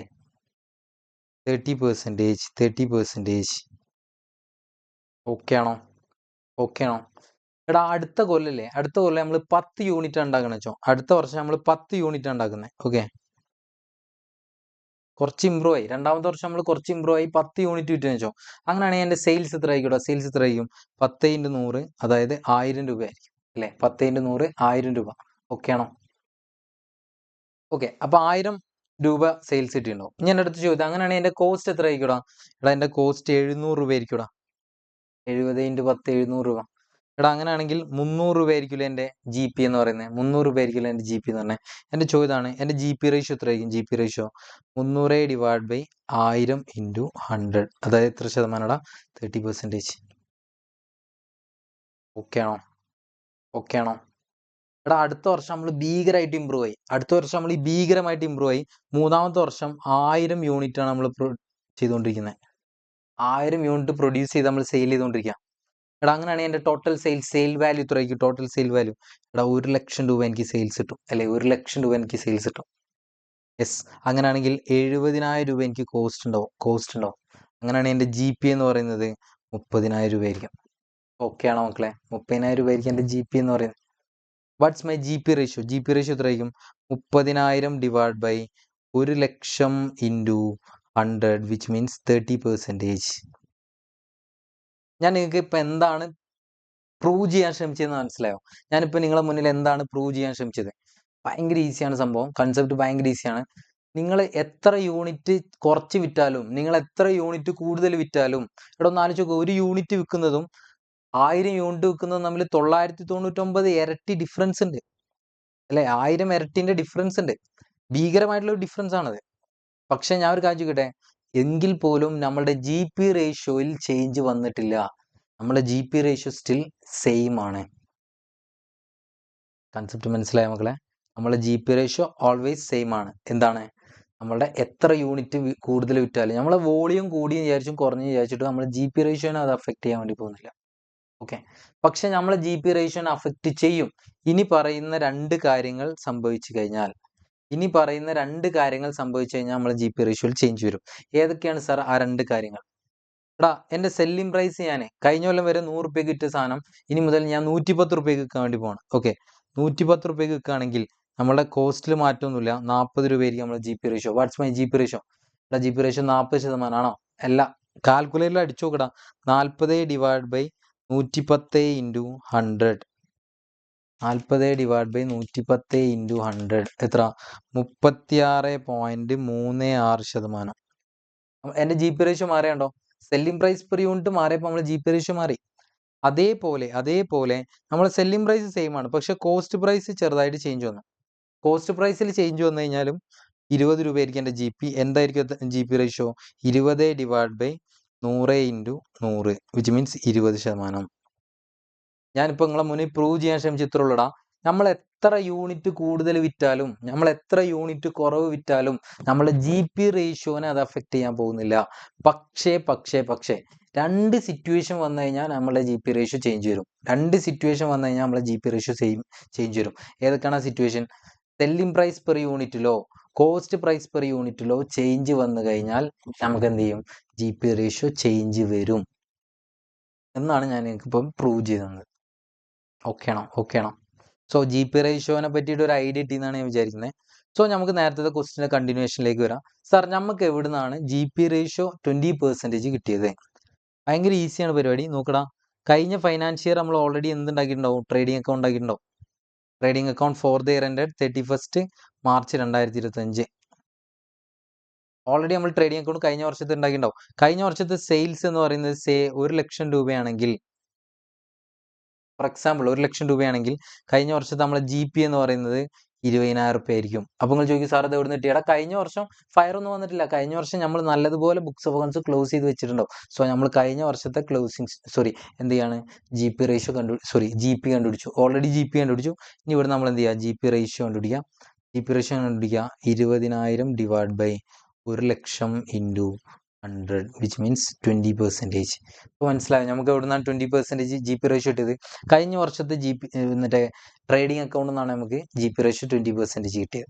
അപ്പോൾ നിങ്ങളുടെ മുന്നിൽ അടുത്തൊരു ചോദ്യം ഉണ്ടാവും, സാറേ കഴിഞ്ഞ കൊല്ലത്തെ ജി പി റേഷ്യോ ഇക്കൊല്ലത്തെ സെയിൽസ് നമുക്ക് അപ്ലൈ ചെയ്യാൻ പാടുണ്ടോ? കഴിഞ്ഞ കൊല്ലത്തെ അതേ ജി പി റേഷ്യോ ആയിരിക്കും ഇക്കൊല്ലം വരാം. മക്കളെ, ഈ കഴിഞ്ഞ കൊല്ലത്തെ ജി പി റേഷ്യോ ഇക്കൊല്ലത്തെ സെയിൽസും അപ്ലൈ ചെയ്യാം, ഒരു പ്രശ്നമില്ല. G P ratio usually change വരില്ല, അല്ലേ? ജി പി റേഷ്യോ നിങ്ങൾ എത്ര സെയിൽസ് കൂടുതൽ ചെയ്താലും കുറവ് ചെയ്താലും നിങ്ങളുടെ ജി പി റേഷ്യോയിൽ ചേഞ്ച് വരില്ല. പക്ഷെ ജി പി റേഷ്യോയിൽ ചേഞ്ച് വരും. ഏതൊക്കെയാണ് സിറ്റുവേഷൻ പറഞ്ഞുതരാം. ജി പി റേഷ്യോയിൽ എപ്പോഴൊക്കെ ചേഞ്ച് വരാം? എടാ, സെല്ലിംഗ് പ്രൈസ് പെർ യൂണിറ്റിലും കോസ്റ്റ് പ്രൈസ് പെർ യൂണിറ്റിലും ചേഞ്ച് വന്നു കഴിഞ്ഞാൽ കഴിഞ്ഞ കൊല്ലത്തെ 20% ഇക്കൊല്ലത്തെ സെയിൽസും അപ്ലൈ ചെയ്യാൻ പറ്റില്ല. കാരണം കഴിഞ്ഞ കൊല്ലത്തെ ജി പി റേഷ്യോ ഇക്കൊല്ലത്തെ ജി പി റേഷ്യോ തമ്മിൽ ചേഞ്ച് വരും. അൺഫോർച്യുനേറ്റ്ലി ക്വസ്റ്റിൽ അങ്ങനെ പറയാത്തിടത്തോളം കാലം കഴിഞ്ഞ കൊല്ലത്തെ ജി പി റേഷ്യോ നമുക്ക് എന്ത് ചെയ്യാം? ഇക്കൊല്ലത്തെ സെയിൽസും അപ്ലൈ ചെയ്യാം, നോ പ്രോബ്ലം. സോ നമ്മൾ ചെയ്ത പരിപാടി ഞാൻ ഒന്നും കൂടി റിവേഴ്സ് ചെയ്യാൻ വേണ്ടി പോകണം. ഓക്കെ, ഫസ്റ്റ് എങ്ങനെയാണ് നമുക്ക് ആക്ച്വൽ ലോസിറ്റി? പറഞ്ഞോണ്ടാ, എങ്ങനെയാണ് ആക്ച്വൽ ലോസിറ്റി? പറഞ്ഞോണ്ടാ, closing stock minus salvage value ചെയ്ത് കഴിഞ്ഞാൽ നമുക്ക് എന്തിട്ടാ? എന്ത് കണ്ടുപിടിക്കും? ആക്ച്വൽ ലോസ് കിട്ടും. അപ്പൊ അടുത്ത ചോദ്യം ഇതാണ്, എവിടെ നിന്നാണ് സാറേ നമുക്ക് ക്ലോസിംഗ് സ്റ്റോക്ക് കിട്ടുക? ക്ലോസിംഗ് സ്റ്റോക്ക് എവിടെ നിന്ന് കിട്ടാന്ന് വെച്ച് കഴിഞ്ഞാൽ, ശ്രദ്ധിക്കുക മക്കളെ, ട്രേഡിംഗ് അക്കൗണ്ട് കിട്ടും. പക്ഷെ ഞാൻ ഒരു കാര്യം, ഈ ട്രേഡിംഗ് അക്കൗണ്ട് ഞാൻ ചെറുതായിട്ട് പേര് മാറ്റാൻ വേണ്ടി പോകണം. റീസൺ പറഞ്ഞുതരാം. 2 കാര്യങ്ങളാണ്. ഒന്ന്, ട്രേഡിംഗ് അക്കൗണ്ട് നമ്മൾ പൊതുവെ എന്തിനു വേണ്ടിയിട്ട് ഉണ്ടാക്കുക? ട്രേഡിംഗ് അക്കൗണ്ട് നമ്മൾ പൊതുവെ ജി പി കണ്ടുപിടിക്കാൻ, ഗ്രോസ് പ്രോഫിറ്റ് കണ്ടുപിടിക്കാൻ വേണ്ടിയിട്ടായിരിക്കും ഉണ്ടാക്കുക. അൺഫോർച്യുനേറ്റ്ലി ഈ ട്രേഡിംഗ് അക്കൗണ്ട് നമ്മൾ ഉണ്ടാക്കിയത് എന്തിനു വേണ്ടിയിട്ടാണ്? ഈ ട്രേഡിംഗ് അക്കൗണ്ട് നമ്മൾ ഉണ്ടാക്കിയിട്ടുള്ളത് എന്തിനു വേണ്ടിയിട്ടാണ്? ക്ലോസിംഗ് സ്റ്റോക്ക് കണ്ടുപിടിക്കാനല്ല, അല്ല ജി പി കണ്ടുപിടിക്കാനല്ല. സോ നമ്മളെ ട്രേഡിംഗ് അക്കൗണ്ടിന്റെ പർപ്പസിന് വേണ്ടിയിട്ടല്ല നമ്മൾ ഈ ട്രേഡിംഗ് അക്കൗണ്ട് വരച്ചിട്ടില്ലേ. അതുകൊണ്ട് രണ്ടാമത്തെ റീസൺ, എടാ, ട്രേഡിംഗ് അക്കൗണ്ട് നമ്മൾ ഉണ്ടാക്കൽ എപ്പോഴാണ്? Trading account for the year ended, ഒരു ഫൈനാൻഷ്യൽ ഇയറിന്റെ അവസാനമാണ് നമ്മൾ എന്ത് ചെയ്യുന്നുണ്ടാവുക? ട്രേഡിംഗ് അക്കൗണ്ട് ഉണ്ടാക്കുക. പക്ഷെ അൺഫോർച്യുനേറ്റ്ലി ഈ ക്വസ്റ്റ്യൻ നമ്മൾ ഈ ഒരു ട്രേഡിംഗ് അക്കൗണ്ട് ഉണ്ടാക്കിയിട്ടുള്ളത് മറ്റേ ഫൈനാൻഷ്യൽ ഇയറിന്റെ അവസാനത്തേക്കാണോ? നോ. ഈ ട്രേഡിംഗ് അക്കൗണ്ട് നമ്മൾ ഉണ്ടാക്കിയിട്ടുള്ളത് വെറും ഒരു 2-3 മാസത്തേക്ക് മാത്രമാണ്. അതായത് ഫയർ ഉണ്ടായത് വരെയുള്ള പീരീഡിലേക്ക് മാത്രമാണ് നമ്മൾ ഈ ട്രേഡിംഗ് അക്കൗണ്ട് ആയിട്ടുള്ളത്. അപ്പോൾ ഒന്ന് ആലോചിച്ചുകൂടാ, നമ്മൾ ട്രേഡിംഗ് അക്കൗണ്ട് ഉണ്ടാക്കുന്നത് ഗ്രോസ് പ്രോഫിറ്റ് കണ്ടുപിടിക്കാനാണ്. പക്ഷെ നമ്മളിപ്പോൾ വരച്ചിട്ടുള്ള ട്രേഡിംഗ് അക്കൗണ്ട് വരച്ചിട്ടുള്ളത് എന്തിനല്ല? ഗ്രോസ് പ്രോഫിറ്റ് കണ്ടുപിടിക്കാനല്ല, ക്ലോസിംഗ് സ്റ്റോക്ക് കണ്ടുപിടിക്കാനാണ്. അടുത്ത ട്രേഡിംഗ് അക്കൗണ്ട് നമ്മൾ പൊതുവെ ഉണ്ടാക്കുക ഫോർ ദ ഇയർ എൻഡിലാണ്. പക്ഷേ ഈ ട്രേഡിംഗ് അക്കൗണ്ട് നമ്മൾ ഉണ്ടാക്കിയിട്ടുള്ളത് ഫയർ ഉണ്ടായത് വരെയാണ്. അതുകൊണ്ട് തന്നെ ഈ ട്രേഡിംഗ് അക്കൗണ്ട് നമ്മൾ പേര് മാറ്റുന്നുണ്ട്. മെമ്മോറാണ്ടം ട്രേഡിംഗ് അക്കൗണ്ട് എന്നാണ് നമ്മൾ എപ്പോഴും വിളിക്കുക. Memorandum trading account.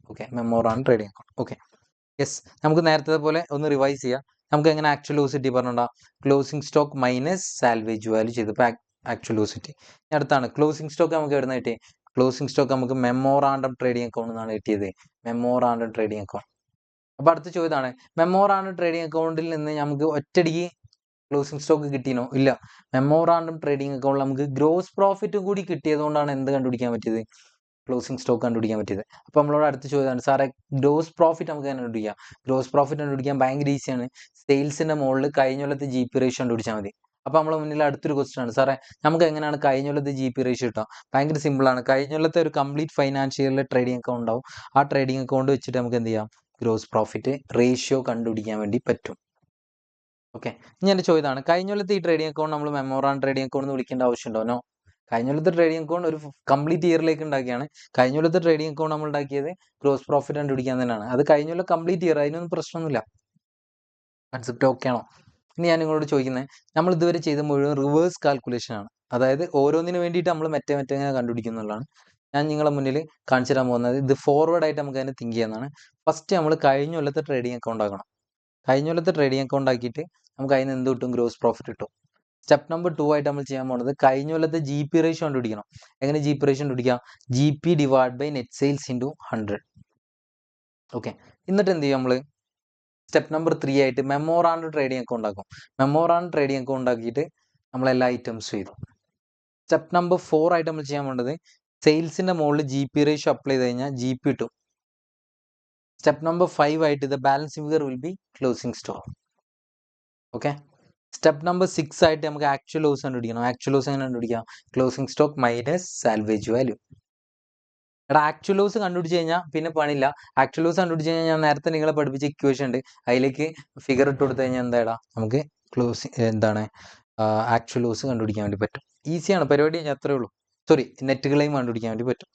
So steps to be followed. Sir എന്തിനാണ് സ്റ്റെപ്സ് ടു ബി ഫോളോഡ് നമുക്ക് പറഞ്ഞു തരുന്നത് വെച്ചാൽ ഇത്രയുള്ള എക്സാമിൻ്റെ തലേന്ന് നിങ്ങൾക്ക് പെട്ടെന്ന് ക്യാച്ച് ചെയ്യാൻ വേണ്ടിയിട്ടാണ്. എക്സാമിൻ്റെ തലേന്ന് നിങ്ങൾക്ക് പെട്ടെന്ന് ഇത് കിട്ടാൻ വേണ്ടിയിട്ടാണ്. പറഞ്ഞ് മനസ്സിലാക്കണേ.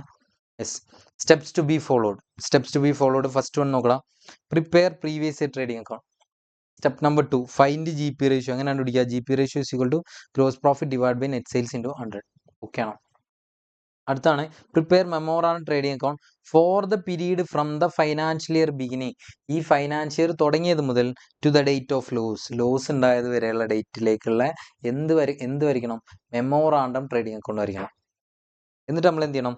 Apply GP ratio two the sales and find GP. Gross profit കണ്ടുപിടിക്കണം. എങ്ങനെ ഗ്രോസ് പ്രോഫിറ്റ് കണ്ടുപിടിക്കുക? സെയിൽസിൻ്റെ മുകളിൽ കഴിഞ്ഞ കാലത്ത് GP റേഷ്യോ അപ്ലൈ ചെയ്ത് കൊടുത്തു കഴിഞ്ഞാൽ ഗ്രോസ് പ്രോഫിറ്റ് കണ്ടുപിടിക്കാൻ വേണ്ടി പറ്റും. ദെൻ അങ്ങനെയാണെങ്കിൽ step number 5 the balance figure will be closing stock. നമുക്ക് പിന്നെ കിട്ടുന്ന മെമ്മോറാണ്ടം ട്രേഡിംഗ് അക്കൗണ്ടിൽ പിന്നെ നമുക്ക് ബാലൻസ് ഫിഗർ കിട്ടുന്ന സാധനത്തിന് നമ്മൾ എന്ത് വിളിക്കാൻ പറ്റൂടാ? ക്ലോസിംഗ് സ്റ്റോക്ക് എന്ന് വിളിക്കും. ഇനി നമുക്ക് അടുത്ത് അറിയേണ്ടത് ആക്ച്വൽ ലോസ് കണ്ടുപിടിക്കാനാണ്. ആക്ച്വൽ ലോസ് എങ്ങനെ കണ്ടുപിടിക്കുക? Actual loss is equal to closing stock minus salvage value. Concept okay ആണോ? അത് കഴിഞ്ഞാൽ ആക്ച്വൽ ലോസ് കണ്ടുപിടിച്ച് കഴിഞ്ഞാൽ നമുക്ക് നെറ്റ് ക്ലെയിമിലേക്ക് പോകാം. നെറ്റ് ക്ലെയിമിലേക്ക് പോകാൻ വേണ്ടിയിട്ട് നമുക്കൊരു ഒരു ചാർട്ടൊക്കെ കൊടുത്തിട്ടുണ്ട്. പക്ഷെ നമ്മളിപ്പോൾ തൽക്കാലം ചാർട്ടിലേക്ക് പോകുന്നില്ല. ഞാൻ നിങ്ങളെ കൊണ്ട് 2 എക്സാമ്പിൾസ് നിങ്ങളെ കൊണ്ട് ചെയ്യിപ്പിക്കുകയാണ്. ഓക്കെ, ഒന്നുമില്ല, ഞാൻ നിങ്ങൾക്ക് നേരത്തെ ഒരു ഇക്വേഷൻ പറഞ്ഞു തന്നിട്ടുണ്ടല്ലോ. ഇക്വേഷൻ എങ്ങനെ പറഞ്ഞു തന്നെ? Okay, net claim is equal to അല്ലേ, net claim is equal to policy value divide by value of closing stock on the date of loss into actual loss. ഇത് വെച്ചിട്ട് എനിക്ക് നെറ്റ് ക്ലെയിം കണ്ടുപിടിച്ച് തരാൻ വേണ്ടിയിട്ടാണ്. ഓക്കെ, ഞാൻ ക്വസ്റ്റ്യൻ വായിക്കുന്നുണ്ട്. Policy value 80,000 രൂപയാണ്. Value of closing stock on the date of loss എന്ന് പറയുന്നത് 1,00,000 രൂപയാണ്. നമ്മുടെ ആക്ച്വൽ ലോസ് എന്ന് പറയുന്നത് 60,000 രൂപയാണ്. നമ്മോട് നെറ്റ് ക്ലെയിം കണ്ടുപിടിക്കാനാണ് പറഞ്ഞത്. അപ്പോൾ നമുക്ക് നെറ്റ് ക്ലെയിം കണ്ടുപിടിക്കാം. Net claim is equal to 80,000 divided by 1,00,000 into actual loss എത്ര? 60,000 അല്ലേ, 60,000. അങ്ങനെയാണെങ്കിൽ 80,000 ഡിവൈഡ് ബൈ 1,00,000 ഇൻറ്റു 60,000, അതായത് 48,000 രൂപ is your net claim. Okay ആണോ? എടാ ഒന്ന് ആലോചിച്ച് നമുക്ക് ആക്ച്വൽ ലോസ് 60,000 രൂപ ഉണ്ടായത്, പക്ഷെ നമുക്ക് 48,000 രൂപ നമുക്ക് എന്ത് കിട്ടിയിട്ടുണ്ട്? ക്ലെയിം കിട്ടുന്നുണ്ട്. കൺസെപ്റ്റ് ഓക്കെ ആണെന്ന് വിശ്വസിച്ചോട്ടെ. ഓക്കെ, എടാ അടുത്ത എക്സാമ്പിൾ വായിക്കുകയാണ്. എക്സാമ്പിൾ 2 നോക്കണം. പോളിസി വാല്യൂ 60,000 രൂപയാണ്. Value of closing stock on the date of loss 50,000 രൂപയാണ്.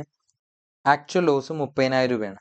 ഫൈൻഡ് നെറ്റ് ക്ലെയിം കണ്ടുപിടിക്കാനാണ് പറഞ്ഞത്. നെറ്റ് ക്ലെയിം കണ്ടുപിടിക്കാമല്ലോ നമുക്ക്.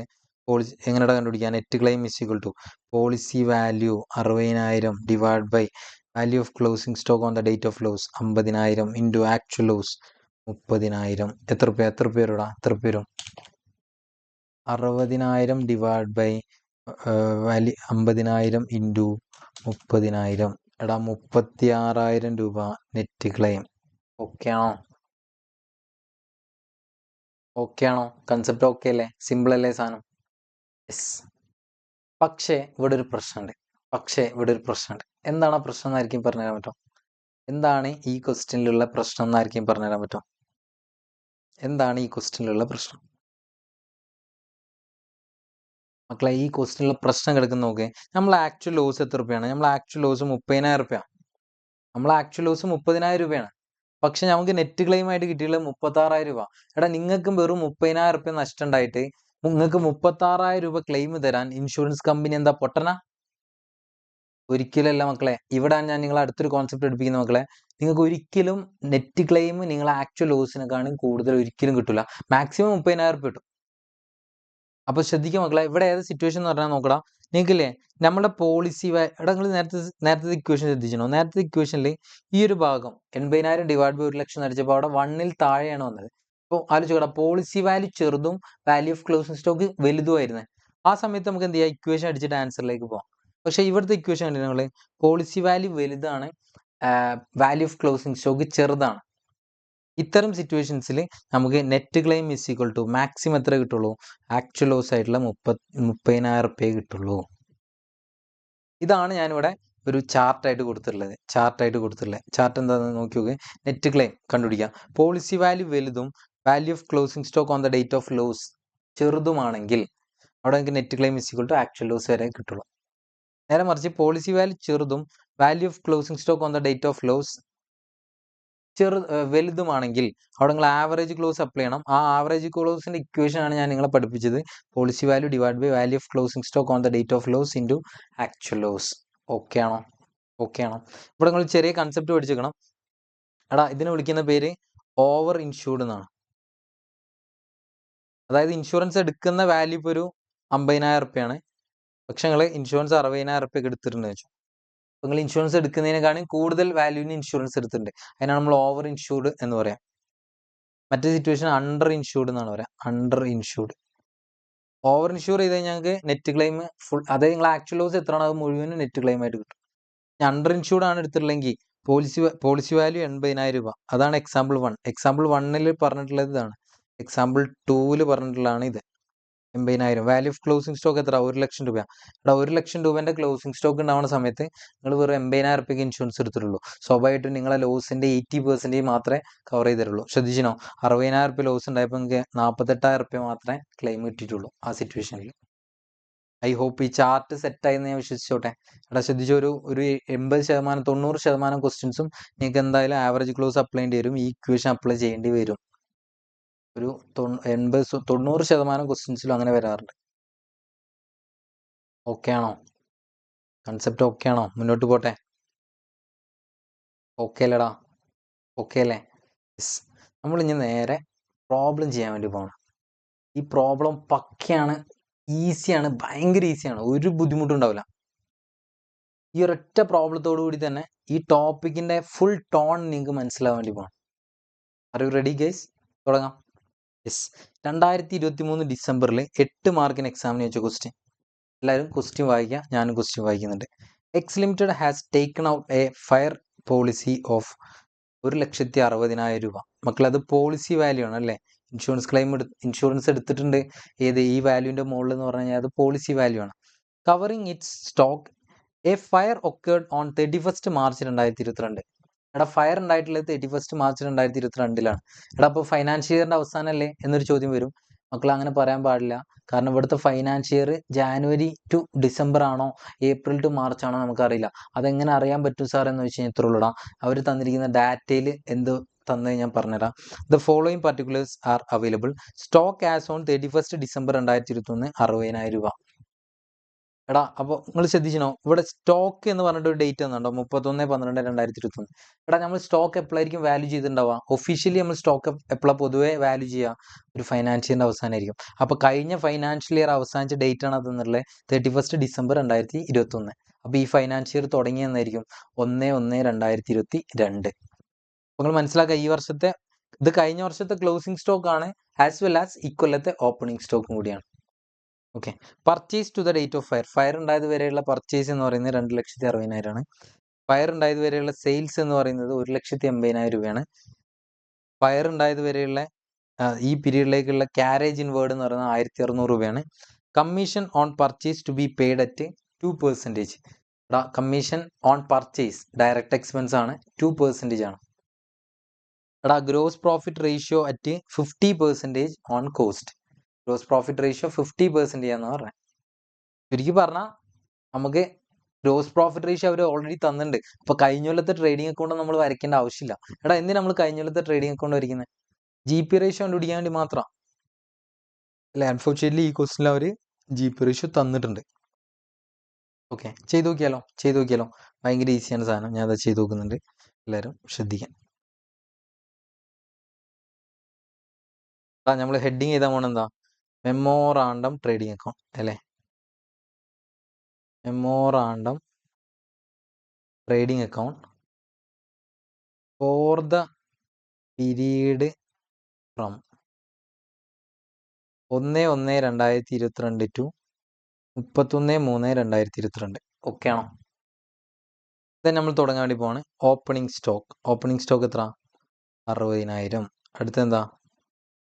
പർച്ചേസ് എത്ര? 2,60,60,000. പിന്നെയുള്ള എന്താ? സെയിൽസ് എത്ര? 1,80,000. പിന്നെന്താ ഉള്ളത്? ക്യാരേജ് ഇൻവേർഡ് എത്ര രൂപ? 1,600. പിന്നെയുള്ള എന്താ? കമ്മീഷൻ ഓൺ പർച്ചേസ് എങ്ങനെ കണ്ടുപിടിക്കുക? പർച്ചേസ് എത്ര? 2,60,60,000 ഇൻറ്റു 2%. 2,60,60,000 ഇൻറ്റു 2%, 5,200. ഓക്കെ ആണോ? യെസ്. ഇനി നമുക്ക് നോക്കേണ്ടി ഇത്രേ ഉള്ളൂ. 2 ഐറ്റംസ് ആണ് ഇനി കിട്ടാൻ ബാക്കിയുള്ളത്. ആ 2 ഐറ്റംസ് നമ്മൾ എങ്ങനെ കണ്ടുപിടിക്കും മക്കളെ? ഗ്രോസ് പ്രോഫിറ്റ് കണ്ടുപിടിച്ച് കഴിഞ്ഞാൽ the balancing will be closing stock. Gross profit എങ്ങനെ കണ്ടുപിടിക്കുക? Gross profit ratio at 50% on cost. 100 രൂപയാണെങ്കിൽ GP എന്ന് പറയുന്നത് 50 എന്നാണ് പറഞ്ഞത്. നമുക്ക് ഇക്വേഷൻ അറിയാം. ഇക്വേഷൻ എന്താ? Cost plus profit is equal to sales. ഇതാണ് നമ്മളെ ഇക്വേഷൻ അല്ലേ? നമുക്കറിയാം പ്രോഫിറ്റ് 50 എന്ന് പറഞ്ഞു. എന്ത് 100 ആണെങ്കിൽ കോസ്റ്റ് 100 ആണെങ്കിൽ ഓൺ കോസ്റ്റ് എന്ന് പറഞ്ഞാൽ കോസ്റ്റ് 100 ആണെങ്കിൽ പ്രോഫിറ്റ് 50. അതാണ് അതിൻ്റെ അർത്ഥം. അങ്ങനെയാണെങ്കിൽ സെയിൽസ് എത്ര ആയിരിക്കും? സെയിൽസ് 150 ആയിരിക്കും. സെയിൽസിന്റെ വെയിറ്റ് 150 ആയിരിക്കും. കറക്റ്റ് അല്ലേ? കോസ്റ്റ് 100 രൂപ ആണെങ്കിൽ പ്രോഫിറ്റ് 50 എന്ന് പറഞ്ഞത്. അപ്പം അതിൻ്റെ അർത്ഥം എന്താ? കോസ്റ്റ് 100 രൂപ ആണെങ്കിൽ പ്രോഫിറ്റ് 50 ആണെങ്കിൽ cost plus profit is equal to sales. അതായത് 100 + 50 ഈസ് ഈക്വൽ ടു 150 രൂപയ്ക്കായിരിക്കും നമ്മൾ വിൽക്കുന്നുണ്ടാവും. കോസ്റ്റ് 100 രൂപയാണെങ്കിൽ അതിൻ്റെ മുകളിൽ 50 rupees പ്രോഫിറ്റും കൂടി ആഡ് ചെയ്തിട്ട് 150-നായിരിക്കില്ലേ വിൽക്കുന്നത്? നമ്മുടെ അടുത്ത് അവൈലബിൾ ആയിട്ടുള്ള ഡാറ്റ എന്താണ്? സെയിൽസാണ്. അപ്പം നമുക്ക് സെയിൽസിന്റെ മുകളിലെ GP കണ്ടുപിടിക്കണം. എങ്ങനെയായിരിക്കും GP കണ്ടുപിടിക്കുക മക്കളെ? ഭയങ്കര സിമ്പിൾ ആണ്. 1,80,000 എന്ന് പറയുന്നത് സെയിൽസിന്റെ വെയിറ്റ് എത്ര? സെയിൽസിന്റെ വെയിറ്റ് 150 ഡിവൈഡ് ബൈ 150 ആണെങ്കിൽ ഇൻറ്റു 50 എത്ര? 60,000 രൂപ. 60,000 രൂപ. ഓക്കെ ആണോ മക്കളെ? ഇതിന്റെ കമ്പ്യൂട്ടേഷൻ നമ്മൾ തൊട്ട് മുന്നത്തെ സെഷനിൽ പഠിച്ചിട്ടുണ്ട്. കുറച്ച് മുമ്പത്തെ സെഷനിൽ പഠിച്ചിട്ടുണ്ട്. ഏത്? ഇൻകംപ്ലീറ്റ് റെക്കോർഡ്സ് അല്ലെ? Incomplete records. അവിടെ നമ്മൾ ഓൾറെഡി ഈ കൺസെപ്റ്റ് ഒരുപാട് തവണ ചെയ്തതാണ്. ഐ ഹോപ്പ് നിങ്ങൾക്ക് ഇത് സെറ്റായി എന്നാണ് ഞാൻ വിചാരിക്കുന്നത്. ഓക്കെ. ഈ കമ്പ്യൂട്ടേഷൻ നിർബന്ധമായിട്ട് അറിഞ്ഞിരിക്കണം. ഏത്? ഈ കമ്പ്യൂട്ടേഷൻ. കോസ്റ്റ് 100 ആണെങ്കിൽ പ്രോഫിറ്റ് 50 എന്നൊക്കെ പറഞ്ഞ പരിപാടി. പിന്നെ പൊതുവേ നമ്മൾ കണ്ടുപിടിക്കലാണ് ഗ്രോസ് പ്രോഫിറ്റ്. അപ്പോൾ നമ്മൾ ഡയറക്റ്റ്ലി കണ്ടുപിടിക്കുന്നത് സെയിൽസിന് മുകളിൽ തന്നെ ആയിരിക്കും. ഓക്കെ. അപ്പോൾ നിങ്ങൾ അതിനെക്കുറിച്ച് ആലോചിച്ചിട്ട് വറീഡ് ആവേണ്ട ആവശ്യമില്ല. ഓക്കെ. നമുക്ക് എന്നാൽ ക്ലോസിംഗ് സ്റ്റോക്ക് കണ്ടുപിടിക്കാം. അങ്ങനെ ക്ലോസിംഗ് സ്റ്റോക്ക് കണ്ടുപിടിക്കാം.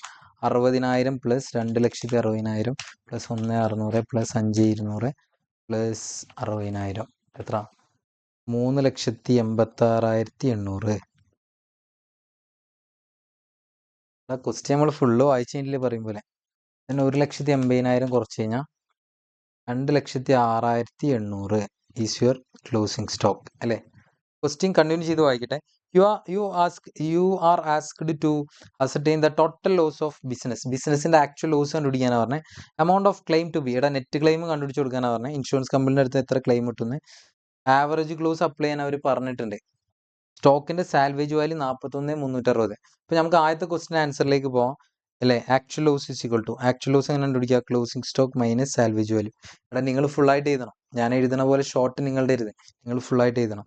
അപ്പോൾ എങ്ങനെ എഴുതാം, എത്രയുടെ വരാം, 2,06,800 closing stock minus salvage value 41,360 അല്ലേ, 41,360. അങ്ങനെയാണെങ്കിൽ ആക്ച്വൽ ലോസ് എത്ര, 41,360 കുറച്ച് ഞാൻ ബാക്കി എത്ര ഉണ്ടാവും, 1,65,440. ഓക്കെ ആണോ?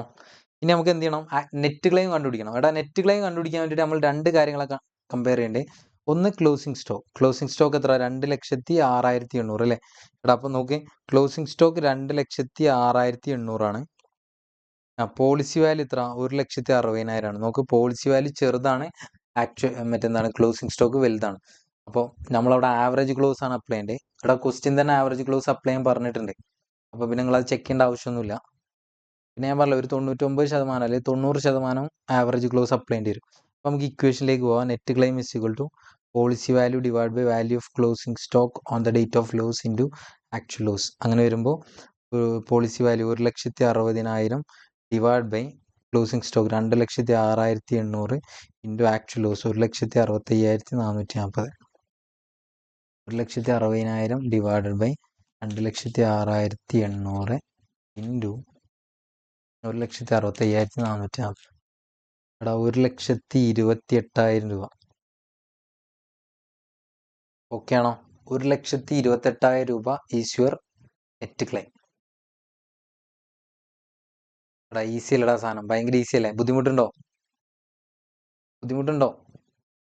ഡയറക്റ്റ്ലി ഞാൻ നിങ്ങളെ കൊണ്ട് എക്സാം ക്വസ്റ്റ്യൻ ചെയ്യിപ്പിക്കുന്നത്. ഐ ഹോപ്പ് നിങ്ങൾക്ക് സെറ്റായി ഞാൻ വിശ്വസിച്ചോട്ടെ. ഇൻഷുറൻസ് ക്ലെയിം ഓക്കെ ആണെന്ന് വിചാരിച്ചോട്ടെ. ബുദ്ധിമുട്ടുണ്ടോ? എടാ ഈസി അല്ലേ? ഈസി ആണോ? ഓക്കെ, നമ്മളെന്നാൽ അടുത്ത ക്വസ്റ്റ്യനിലോട്ട് പോകണം. അടുത്ത ക്വസ്റ്റ്യൻ കുറച്ചും കൂടി രസകരമായിട്ടുള്ളൊരു ക്വസ്റ്റ്യൻ ആണ്.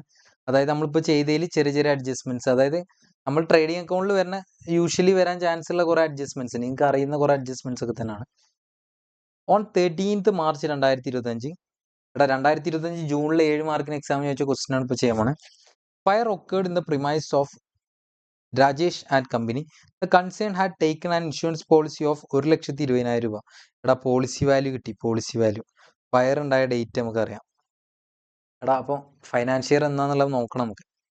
Subject to the average clause. എടാ ആവറേജ് ക്ലോസ് അപ്ലൈ ചെയ്യാൻ അവർ തന്നെ പറഞ്ഞു കഴിഞ്ഞു അല്ലേ. From the books of accounts the following particulars are available relating to the period of 1st January to 13th March 2025. അപ്പോൾ നിങ്ങൾ മനസ്സിലാക്കുക, ജാനുവരിയാണ് അവർ ഫൈനാൻഷ്യർ തുടങ്ങുന്ന ഡേറ്റ് എന്ന് ഇൻഡയറക്ട്ലി പറയാണ്. അതല്ലാതെ ഫൈനാൻഷ്യർ എങ്ങനെ മനസ്സിലാക്കേണ്ടതെന്ന് ഞാൻ പറഞ്ഞു കഴിഞ്ഞു. നോക്ക്, stock as per balance sheet 31st December 2024 1,91,200. അപ്പോൾ ഇൻഡയറക്ട്ലി അവിടെ എന്താ പറഞ്ഞത്, കഴിഞ്ഞ ഫൈനാൻഷ്യറിന്റെ അവസാനത്തെ ക്ലോസിംഗ് സ്റ്റോക്ക് 31st December 2024 ഈ ഫൈനാൻഷ്യർ എന്നാ തുടങ്ങാം, 1st April 2025 ആയിരിക്കും. അപ്പോൾ ഇത് കഴിഞ്ഞ വർഷത്തെ ക്ലോസിംഗ് സ്റ്റോക്ക് ആണ്, ആസ് വെൽ ആസ് ഈ വർഷത്തെ ഓപ്പണിംഗ് സ്റ്റോക്ക്. ഓക്കെ, പർച്ചേസ് 3,40,000 രൂപയാണ്. പക്ഷെ ആ പർച്ചേസിൽ എന്ത് ഇൻക്ലൂഡ് ആണ്, ഇൻക്ലൂഡിങ് പർച്ചേസ് ഓഫ് മെഷീനറി. എടാ പർച്ചേസ് ഓഫ് മെഷീനറി എന്താണ്, ക്യാപിറ്റൽ നേച്ചറുള്ള സാധനം, 60,000 രൂപ. അപ്പോൾ ആ 60,000 കുറച്ച് കഴിഞ്ഞാൽ ബാക്കി 2,80,000 രൂപ മാത്രമേ എന്തുള്ളൂ, നമ്മളുടെ റവന്യൂ ആയിട്ടുള്ള പർച്ചേസ് ഉണ്ടാവുന്നുള്ളൂ. ഓക്കെ അല്ലേ. വേജസ് ഇൻക്ലൂഡിങ് 6,000 രൂപ ഫോർ ഇൻസ്റ്റലേഷൻ ഓഫ് മെഷീൻ. നമുക്കറിയാലോ, നമ്മൾ അക്കൗണ്ടിംഗ് സ്റ്റാൻഡേർഡ് 10 ഇപ്പോൾ പഠിച്ചിട്ടുണ്ട് കുറച്ച് മുന്നേ. അക്കൗണ്ടിംഗ് ഫോർ ഡിപ്രിസിയേഷൻ്റെ ഭാഗത്തൊക്കെ പഠിച്ചിട്ടുണ്ട്. ഇൻസ്റ്റലേഷൻ ഓഫ് മെഷീനറിക്ക് വേണ്ടിയിട്ട് ഉപയോഗിക്കുന്ന 6,000 രൂപ നമ്മളെ വേജിൻ്റെ കൂടെ കൺസിഡർ ചെയ്യരുത്, അത് മെഷീൻ്റെ കൂടെ ആഡ് ചെയ്യാണ് ചെയ്യേണ്ടത്. ഓക്കെ, അപ്പോൾ നമുക്ക് 1,00,000 രൂപ. പക്ഷെ ഇത് 1,00,000 അല്ല എടുക്കേണ്ടത്, 6,000 കുറച്ചിട്ട് ബാക്കി 94,000 റുപ്യ മാത്രമേ എടുക്കാൻ പാടുള്ളൂ. ഓക്കെ അല്ലേ. യെസ്. സെയിൽസ് ആയിട്ട് 5,50,000 രൂപയുള്ളത്. ഓക്കെ, പക്ഷേ ഈ സെയിൽസിൽ എന്തുണ്ട്, including goods sold on approval basis amounted to 99,000 രൂപ. എടാ 99,000 രൂപേൻ്റെ ഗുഡ്സ് നമ്മൾ ഗുഡ്സ് സെൻഡ് ഓൺ അപ്രൂവൽ ബേസിന് അയച്ചു കൊടുത്തിട്ടുണ്ട് അല്ലേ. പക്ഷെ നോക്കടാ, no approval has been received in respect of 2/3 of the goods sold on approval. നമ്മൾ ഈ അയച്ചു കൊടുത്ത 99,000 രൂപ ഗുഡ്സ് ഇല്ലേ, 99,000 രൂപന്റെ ഗുഡ്സ് ഇല്ലേ, ഈ 99,000 രൂപന്റെ 2/3 എന്ന് പറഞ്ഞാൽ എത്ര ആയിക്കോടാ, 66,000 രൂപന്റെ ഗുഡ്സ് സ്റ്റിൽ നമുക്ക് അപ്രൂവൽ ഒന്നും കിട്ടിയിട്ടില്ല. എടാ അപ്രൂവൽ കിട്ടിയിട്ടില്ലെങ്കിൽ നമ്മൾ എന്ത് ചെയ്യണം, സെയിൽ, ഓർമ്മ ഉണ്ടോ, നമ്മൾ അഡ്ജസ്റ്റ്മെന്റ്സ് പഠിച്ചിട്ടുണ്ട്. എങ്ങനെയാണ്, നമ്മൾ സെയിൽസിൽ നിന്ന് മൈനസ് ചെയ്യണം, പ്ലസ് ഇതിന്റെ ഇതിപ്പോ സെല്ലിംഗ് പ്രൈസ് ആണ്, സെയിൽസിൽ നിന്ന് മൈനസ് ചെയ്യണം, ഇതിന്റെ കോസ്റ്റ് പ്രൈസ് നമ്മളുടെ ക്ലോസിംഗ് സ്റ്റോക്ക് പോലെ ട്രീറ്റ് ചെയ്യണം. പക്ഷെ ഒരു കാര്യമുണ്ട്, ക്ലോസിംഗ് സ്റ്റോക്കിനൂടെ ആഡ് ചെയ്യാൻ പാടില്ല. കാരണം എന്താ, ഇവിടെ ഫയർ വന്നു, നമ്മളെ ഗോഡൌണിലുള്ള സ്റ്റോക്ക് നഷ്ടപ്പെട്ടു പോയി. പക്ഷെ ഈ സ്റ്റോക്ക് നമ്മളെ കയ്യിലല്ലല്ലോ ഉള്ളത്. സ്റ്റോക്ക് വിത്ത് കസ്റ്റമർ എന്ന് പറഞ്ഞാൽ ആരെടുത്താ സ്റ്റോക്ക് വിത്ത് കസ്റ്റമർ എന്ന് പറഞ്ഞു കഴിഞ്ഞാൽ കസ്റ്റമറുടെ ഗോഡൌണിലായിരിക്കും. നമ്മളെ ഗോഡൌണിൽ ഫയർ വന്നു കഴിഞ്ഞാൽ ഇതുമ ബാധിക്കില്ല. അപ്പൊ ഈ 66,000 രൂപ ഇനി കോസ്റ്റ് പ്രൈസിലേക്ക് കൺവേർട്ട് ചെയ്യണം, അതും കൂടി ചെയ്യണം.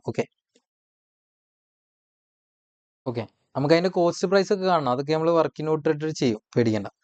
അപ്പൊ സെയിൽസിൽ നിന്ന് അത് മൈനസ് ചെയ്ത് കളയണം. ഓക്കെ, ഇവിടെ എത്ര കോംപ്ലിക്കേഷൻസ് ഒന്നും പൊതുവെ കാണാറില്ല, എങ്കിൽ പോലും നല്ല രസകരമായിട്ടുള്ളൊരു question. Average rate of gross profit is 20% of sales. എടാ സെയിൽസിന്റെ മുകളിൽ 20% ആണ് അവിടെ എന്താണ്, ഗ്രോസ് പ്രോഫിറ്റ് എന്നാണ് പറയുന്നത് അല്ലേ. അപ്പൊ ഞാൻ ചോദിക്കട്ടെ, ഈ 66,000 കോസ്റ്റ് പ്രൈസ് നമുക്ക് ഇപ്പൊ തന്നെ കണ്ടുപിടിക്കാമല്ലോ. കോസ്റ്റ് പ്രൈസ് എങ്ങനെ കണ്ടുപിടിക്കുക, 66,000-ൽ 20% എന്തായിരിക്കും, GP ആയിരിക്കും. ആ GP മൈനസ് ചെയ്യുക അല്ലെ, 66,000-ൽ നിന്ന് 20% കുറച്ച് കഴിഞ്ഞാൽ 52,800 രൂപ ആയിരിക്കും എന്ത്, ഇതിന്റെ കോസ്റ്റ് പ്രൈസ്. ഏതിട്ടാ, ഗുഡ്സ് ആൻഡ് ഓൺ അപ്രൂവൽ ബേസിന്റെ കോസ്റ്റ് പ്രൈസ് എന്ന് പറയുന്നത്. പിന്നെ അവരെന്നുള്ളത് സാൽവേജ് വാല്യൂ എന്ന് പറയുന്നത് 24,600 രൂപയാണെന്ന് പറഞ്ഞത് അല്ലേ. You are required to compute the amount of claim to be lodge to the insurance company. ഇൻഷുറൻസ് കമ്പനിന്റെ മുകളിൽ നിന്ന് നമുക്ക് ക്ലെയിം ആയിട്ട് എത്ര രൂപ കിട്ടും, ക്ലെയിം ആയിട്ട് എത്ര രൂപ ചാർജ് ചെയ്യാൻ പറ്റും എന്നതാണ് ക്വസ്റ്റ്യൻ നമ്മളോട് ചോദിക്കുന്നത്. ഭയങ്കര ഈസി ക്വസ്റ്റ്യൻ ആയിട്ടാണ് എനിക്കിത് ഫീൽ ചെയ്യുന്നത്. നിങ്ങൾക്ക് അത്ര ബുദ്ധിമുട്ട് വരില്ല എന്ന് വിചാരിക്കുന്നുണ്ട്. ഓക്കെ അല്ലേ, തുടങ്ങിയാലോ? ആർ യു റെഡി മക്കളെ? യെസ്, തുടങ്ങാം. യെസ്. അപ്പൊ ഞാൻ തുടങ്ങാൻ വേണ്ടി പോവാണ്. അപ്പോൾ നിങ്ങൾ എനിക്ക് ചോദിക്കാനുള്ള, കഴിഞ്ഞ വർഷത്തെ മറ്റെന്താണ് ട്രേഡിംഗ് അക്കൗണ്ട് വരയ്ക്കേണ്ട ആവശ്യമുണ്ടോ? ഇല്ല, കഴിഞ്ഞ വർഷത്തെ ട്രേഡിംഗ് അക്കൗണ്ട് നമുക്ക് ഇപ്പോഴും വരയ്ക്കേണ്ട ആവശ്യമില്ല. കാരണം എന്താ, ഗ്രോസ് പ്രോഫിറ്റ് റേഷ്യോ അവർ ഓൾറെഡി തന്നിട്ടുണ്ട്. നമ്മൾ എന്ത് ചെയ്താൽ മതി, മെമ്മോറാൻഡ് ട്രേഡിംഗ് അക്കൗണ്ട് മാത്രം വരച്ചാൽ മതി. മെമ്മോറാൻഡ് ട്രേഡിംഗ് അക്കൗണ്ട് മാത്രം വരച്ചാൽ മതി.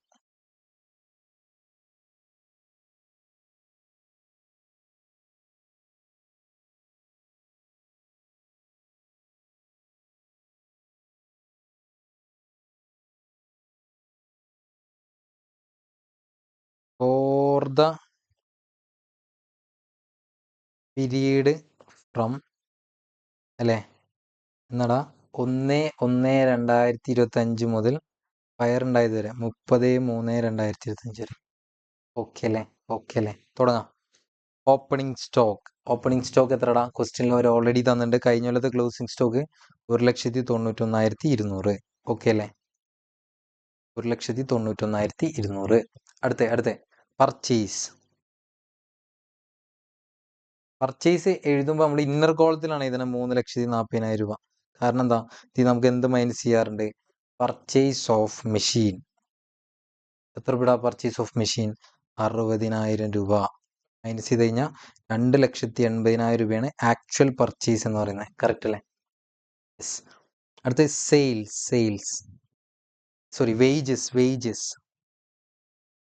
വേജസും ഞാൻ ഇന്നർ കോളത്തിലേക്ക് മാറ്റാണ്. 1,00,000 രൂപ. ഇത് നമ്മൾ എന്ത് ചെയ്യാണ്, ഇൻസ്റ്റലേഷൻ ഓഫ് മെഷീൻ. എത്ര രൂപ 6,000 രൂപ മൈനസ് ചെയ്ത് കഴിഞ്ഞാൽ ബാക്കി എത്ര, 94,000 രൂപ. അടുത്ത് സെയിൽസ് എത്ര, 5,50,000 രൂപ ഇന്നർ കോളത്തിലേക്ക് മാറ്റാണ്. Minus goods send on approval basis. ഇവിടെ ശ്രദ്ധിക്കുക, goods send on approval base 99,000 രൂപ ഉണ്ട്. പക്ഷെ അതിൽ അപ്രൂവൽ കിട്ടാത്ത എത്രയേ ഉള്ളൂ, 2/3 മാത്രമേ ഉള്ളൂ. അതിന്റെ അർത്ഥം എന്താ, ബാക്കി 1/3 കേസിൽ എന്താണ്, അപ്രൂവൽ കിട്ടിയെന്നാണ് അതിന്റെ അർത്ഥം. അപ്രൂവൽ കിട്ടാത്തായിരിക്കുമല്ലോ എപ്പോഴും സെയിലായിട്ട് നമുക്ക് ട്രീറ്റ് ചെയ്യാൻ പറ്റാത്തത്. അപ്പൊ ഇതിന് നമ്മൾ എന്ത് ചെയ്യണം, ഇതിന് 2/3 എത്ര, 99,000 ഇൻറ്റു 2/3 എത്രടാ 66,000 രൂപ മൈനസ് ചെയ്ത ബാക്കി എത്ര ഉണ്ടാവും, 5,50,000 മൈനസ് 66,000 രൂപ, 4,84,000 രൂപ. ഓക്കെ ആണോ? എടാ അത് സെയിലായിട്ട് നടന്നിട്ടില്ല. സെയിൽസിൽ നിന്ന് ക്യാൻസൽ ചെയ്യുന്ന മൊമെന്റിൽ നമ്മൾ അത് എന്താണോ ക്ലോസിംഗ് സ്റ്റോക്ക് പോലെ ട്രീറ്റ് ചെയ്യണം. പക്ഷെ നമ്മളെ കയ്യിലുള്ള ക്ലോസിംഗ് സ്റ്റോക്ക് അല്ല, സ്റ്റോക്ക് വിത്ത് കസ്റ്റമർ അല്ലേ നമ്മളിത് എഴുതാൻ വേണ്ടി പോണേ. സ്റ്റോക്ക് വിത്ത് കസ്റ്റമർ ഇതെങ്ങനെ കണ്ടുപിടിക്കും? വർക്കിംഗ് നോട്ട് നമ്പർ 1 ആയിട്ട് കണ്ടുപിടിക്കും. എങ്ങനെയാണ് സാറേ വർക്കിംഗ് നോട്ട് 1 ആയിട്ട് കണ്ടുപിടിക്കുക? സംഭവത്തുള്ളൂ. എടാ goods send on approval basis എത്ര? 66,000 രൂപ അല്ലേ? ഇതിൽ ഗ്രോസ് പ്രോഫിറ്റ് ഒഴിവാക്കിയിട്ട് കോസ്റ്റ് പ്രൈസിൽ റെക്കോർഡ് ചെയ്യണ്ടേ? ഗ്രോസ് പ്രോഫിറ്റ് 20% ആയിരിക്കും. അപ്പോൾ എത്ര? 66,000 രൂപ ഇൻറ്റു 20%, 13,200. കുറച്ച് കഴിഞ്ഞാൽ ബാക്കി എത്ര ഉണ്ടാവും? 52,800 രൂപ is your cost price. Okay, working note number 1, computation of cost price of goods send on approval basis. Approval ബേസിലേക്ക് അയച്ച ഗുഡ്സിന്റെ കോസ്റ്റ് പ്രൈസ്. നിങ്ങളത് ഫുൾ ആയിട്ട് എഴുതണം കേട്ടോ, ഫുൾ ഫോം ആയിട്ട് എഴുതണം. അപ്പോൾ എത്ര രൂപ? 52,800. ആ സാധനം നമ്മൾ എന്ത് ചെയ്യണം? നമ്മൾ നഷ്ടപ്പെട്ടു പോയ സ്റ്റോക്കിന്റെ കൂടെ കാണിക്കേണ്ട, അത് വേറെ മാറ്റിക്കുക. കാരണം എന്താ? ഫയർ വന്ന് കത്തി പോകുമ്പോൾ എന്തുണ്ടാവില്ല? ഈ ഐറ്റത്തിന്റെ മുകളിൽ ഫയർ ബാധിച്ചിട്ടുണ്ടാവില്ല. കറക്റ്റ് അല്ലേ? ഇനി നമ്മൾ എന്ത് ചെയ്യും? പരിപാടി കഴിഞ്ഞ് ഇനി ഒന്നും ചെയ്യാനില്ല. ഇനി നമ്മൾ എന്ത് ചെയ്യുന്നു? സെയിൽസിന്റെ മുകളിൽ GP റേഷ്യോ അപ്ലൈ ചെയ്യും. അപ്പോൾ നമുക്ക് ഈ വർഷത്തെ GP കിട്ടും. GP എത്ര? 4,84,000 ഇൻറ്റു 20%. എടാ ഡയറക്ട്ലി 20% അടിക്കുക അല്ലേ? കാരണം എന്താ? 20% ഓൺ സെയിൽസ് എന്ന് പറഞ്ഞുകൊണ്ട് അല്ലേ? 20% ഓൺ സെയിൽസ്. 4,84,000 ഇൻറ്റു 20%, അതായത് എത്ര? 96,800. ഓക്കെ അല്ലേ? അങ്ങനെയാണെങ്കിൽ the balancing figure will be closing stock. Balancing figure എത്ര വരാം? ടോട്ടൽ ചെയ്യുക. 94,000 പ്ലസ് 2,80,000 പ്ലസ് 1,91,200 അല്ലേ? എത്ര? 6,62,000 രൂപ. 6,62,000 രൂപ മൈനസ് ചെയ്യുക. 4,84,000 മൈനസ് 52,800 എത്ര? 1,25,200 രൂപ is your closing stock. Easy. എന്നാൽ പിന്നെ ഒരു കാര്യം ചെയ്യാം, മുന്നോട്ട് പോകാലോ. എടാ ആക്ച്വൽ ലോസ് കണ്ടുപിടിക്കണം. ആക്ച്വൽ ലോസ് എങ്ങനെ കണ്ടുപിടിക്കുക? Actual loss is equal to closing stock minus salvage value. Closing stock 1,25,200 minus salvage value എത്ര? 24,600. അപ്പൊ എത്ര വരാം? 1,600,000. നമ്മൾ എന്ത് ചെയ്യണം? ക്ലോസിംഗ് സ്റ്റോക്കും പോളിസി വാല്യൂ തമ്മിൽ കമ്പയർ ചെയ്ത് നോക്കിയിട്ട് എന്ത് കോൺസെപ്റ്റ് കളിക്കണം? എടാ പോളിസി വാല്യൂ എത്ര? പോളിസി വാല്യൂ എത്ര? പോളിസി വാല്യൂ എത്ര? 1,20,000 രൂപയാണ് അല്ലേ? 1,20,000 രൂപ. അപ്പോൾ പോളിസി വാല്യൂ ചെറുതാണ്, ക്ലോസിംഗ് സ്റ്റോക്ക് വലുതാണ്. ആവറേജ് ക്ലോസ് അപ്ലൈ ചെയ്യണം. എടാ ആവറേജ് ക്ലോസ് അപ്ലൈ ചെയ്യാൻ ക്വസ്റ്റ്യൻ ഓൾറെഡി പറഞ്ഞിരിക്കണം. എന്നാലും ഞാൻ എനിക്ക് അങ്ങനെ ഒരു കൾച്ചർ കൊണ്ടുവരാണ്. കമ്പയർ ചെയ്ത് നോക്കണം എപ്പോഴും. അപ്പോൾ ഇങ്ങനെ നെറ്റ് ക്ലെയിം കണ്ടുപിടിക്കണം. എങ്ങനെ? Net claim is equal to policy value divide by value of closing stock on the date of loss into actual loss. എത്ര? 1,20,000 ഡിവൈഡ് ബൈ 1,25,200 ഇൻറ്റു എത്ര? 1,600,000. 1,20,000 ഡിവൈഡ് ബൈ 1,25,200 ഇൻറ്റു 1,600,000. 96,422 രൂപ. ഓക്കെ ആണോ? 21.73 എന്നാണ്. 22 റൗണ്ട് ഓഫ് ആക്കി കാണിച്ചാലും കുഴപ്പമൊന്നുമില്ല. ഓക്കെ അല്ലേ? Concept okay ആണോടാ? Done.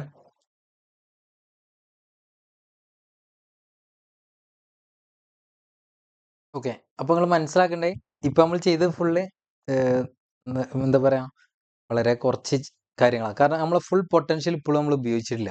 Previous year trading account വരച്ച് അങ്ങനെ ചെയ്ത് വരണേ ആ ഫുൾ പൊട്ടൻഷ്യലിലേക്ക് നമ്മൾ ഇപ്പോഴും എത്തിയിട്ടില്ല. നമ്മൾ കഴിഞ്ഞ കൊല്ലത്തെ ട്രേഡിംഗ് അക്കൗണ്ട് വരച്ച് ഞാൻ എനിക്ക് കുറേ സ്റ്റെപ്സ് പറഞ്ഞു, സ്റ്റെപ്സ് ടു ബി ഫോളോഡ്. അതൊക്കെ ഫോളോ ചെയ്തിട്ട് ചെയ്യുന്ന ടൈപ്പ് ക്വസ്റ്റ്യൻ നമ്മൾ ഇതുവരെ ചെയ്തിട്ടില്ല. നമ്മൾ ട്രേഡിംഗ് അക്കൗണ്ട്, കഴിഞ്ഞ വർഷത്തെ ട്രേഡിംഗ് അക്കൗണ്ട് നമ്മൾ വരച്ച് നമ്മൾ തന്നെ GP റേഷ്യോ കണ്ടുപിടിച്ച് നമ്മൾ തന്നെ എന്താണ് ഈ വർഷത്തെ മെമ്മോറാണ്ടം കണ്ടുപിടിച്ച് അങ്ങനെ നമ്മൾ ഫുൾ പൊട്ടൻഷ്യൽ ഇപ്പോഴും നമുക്ക് ഉപയോഗിച്ചിട്ടില്ല. ആ ടൈപ്പ് ക്വസ്റ്റ്യൻസ് ആണ് ഇനി മുതൽ നമ്മൾ ചെയ്യാനുള്ളത്. ഓക്കെ, അപ്പോൾ ഇനി നമ്മൾ ചെയ്യാൻ പോണ ക്വസ്റ്റ്യൻ വളരെ രസകരമായിട്ടുള്ള ക്വസ്റ്റ്യൻ ആണ്. പിന്നെ എക്സാമിന് ഏറ്റവും കൂടുതൽ ചോദിക്കുന്ന അബ്നോർമൽ ഐറ്റംസ് ഒക്കെ തുടങ്ങിയിട്ടുള്ള കാര്യങ്ങളൊക്കെ ഇനി അടുത്ത സെഷൻസിലൊക്കെയാണ് നമ്മൾ കാണാൻ വേണ്ടി പോകുന്നത്. പിന്നെ എനിക്ക് പറയാനുള്ളത്, ഓൾറെഡി നമ്മൾ ബേസിക്സ് തൊട്ടിട്ട് ഈ ഓർഡറിൽ കണ്ടുവരണം. അല്ലാതെ നിങ്ങൾ ചാടി കയറി ഇൻഷുറൻസ് ഇമ്പോർട്ടൻ്റ് പറഞ്ഞിട്ട് ആദ്യം തന്നെ ഇത് കാണരുത്. നമ്മൾ റെഗുലർ റെക്കോർഡ് ക്ലാസ് കാണുന്നതുകൊണ്ട് തന്നെ നിങ്ങൾ എന്ത് ചെയ്യണം? ഓർഡറിൽ കണ്ടുവരണം. ഇത് നമ്മളൊരു 13ാമത്തെ ടോപ്പിക്കിന്റെ സെഷനാണെന്ന് തോന്നണം. അപ്പോൾ അതുകൊണ്ട് തന്നെ നിങ്ങൾ നിർബന്ധമായിട്ടും ഈ ഓർഡറിൽ കണ്ടു കൊടുക്കണം. മനസ്സിലാക്കണേ, ഈ ഓർഡറിൽ കണ്ടു കൊടുക്കണം. ഓക്കെ ആണോ? യെസ്. അപ്പോൾ നമുക്ക് എന്ത് ചെയ്യാം, അടുത്ത സെഷനിൽ ബാക്കിയുള്ള ക്വസ്റ്റ്യൻസ് ഒക്കെ ആയിട്ട് ചെയ്തിട്ട് വരാം. ഓക്കെ ആണെന്ന് വിചാരിക്കുന്നുണ്ട്. Okay, yes.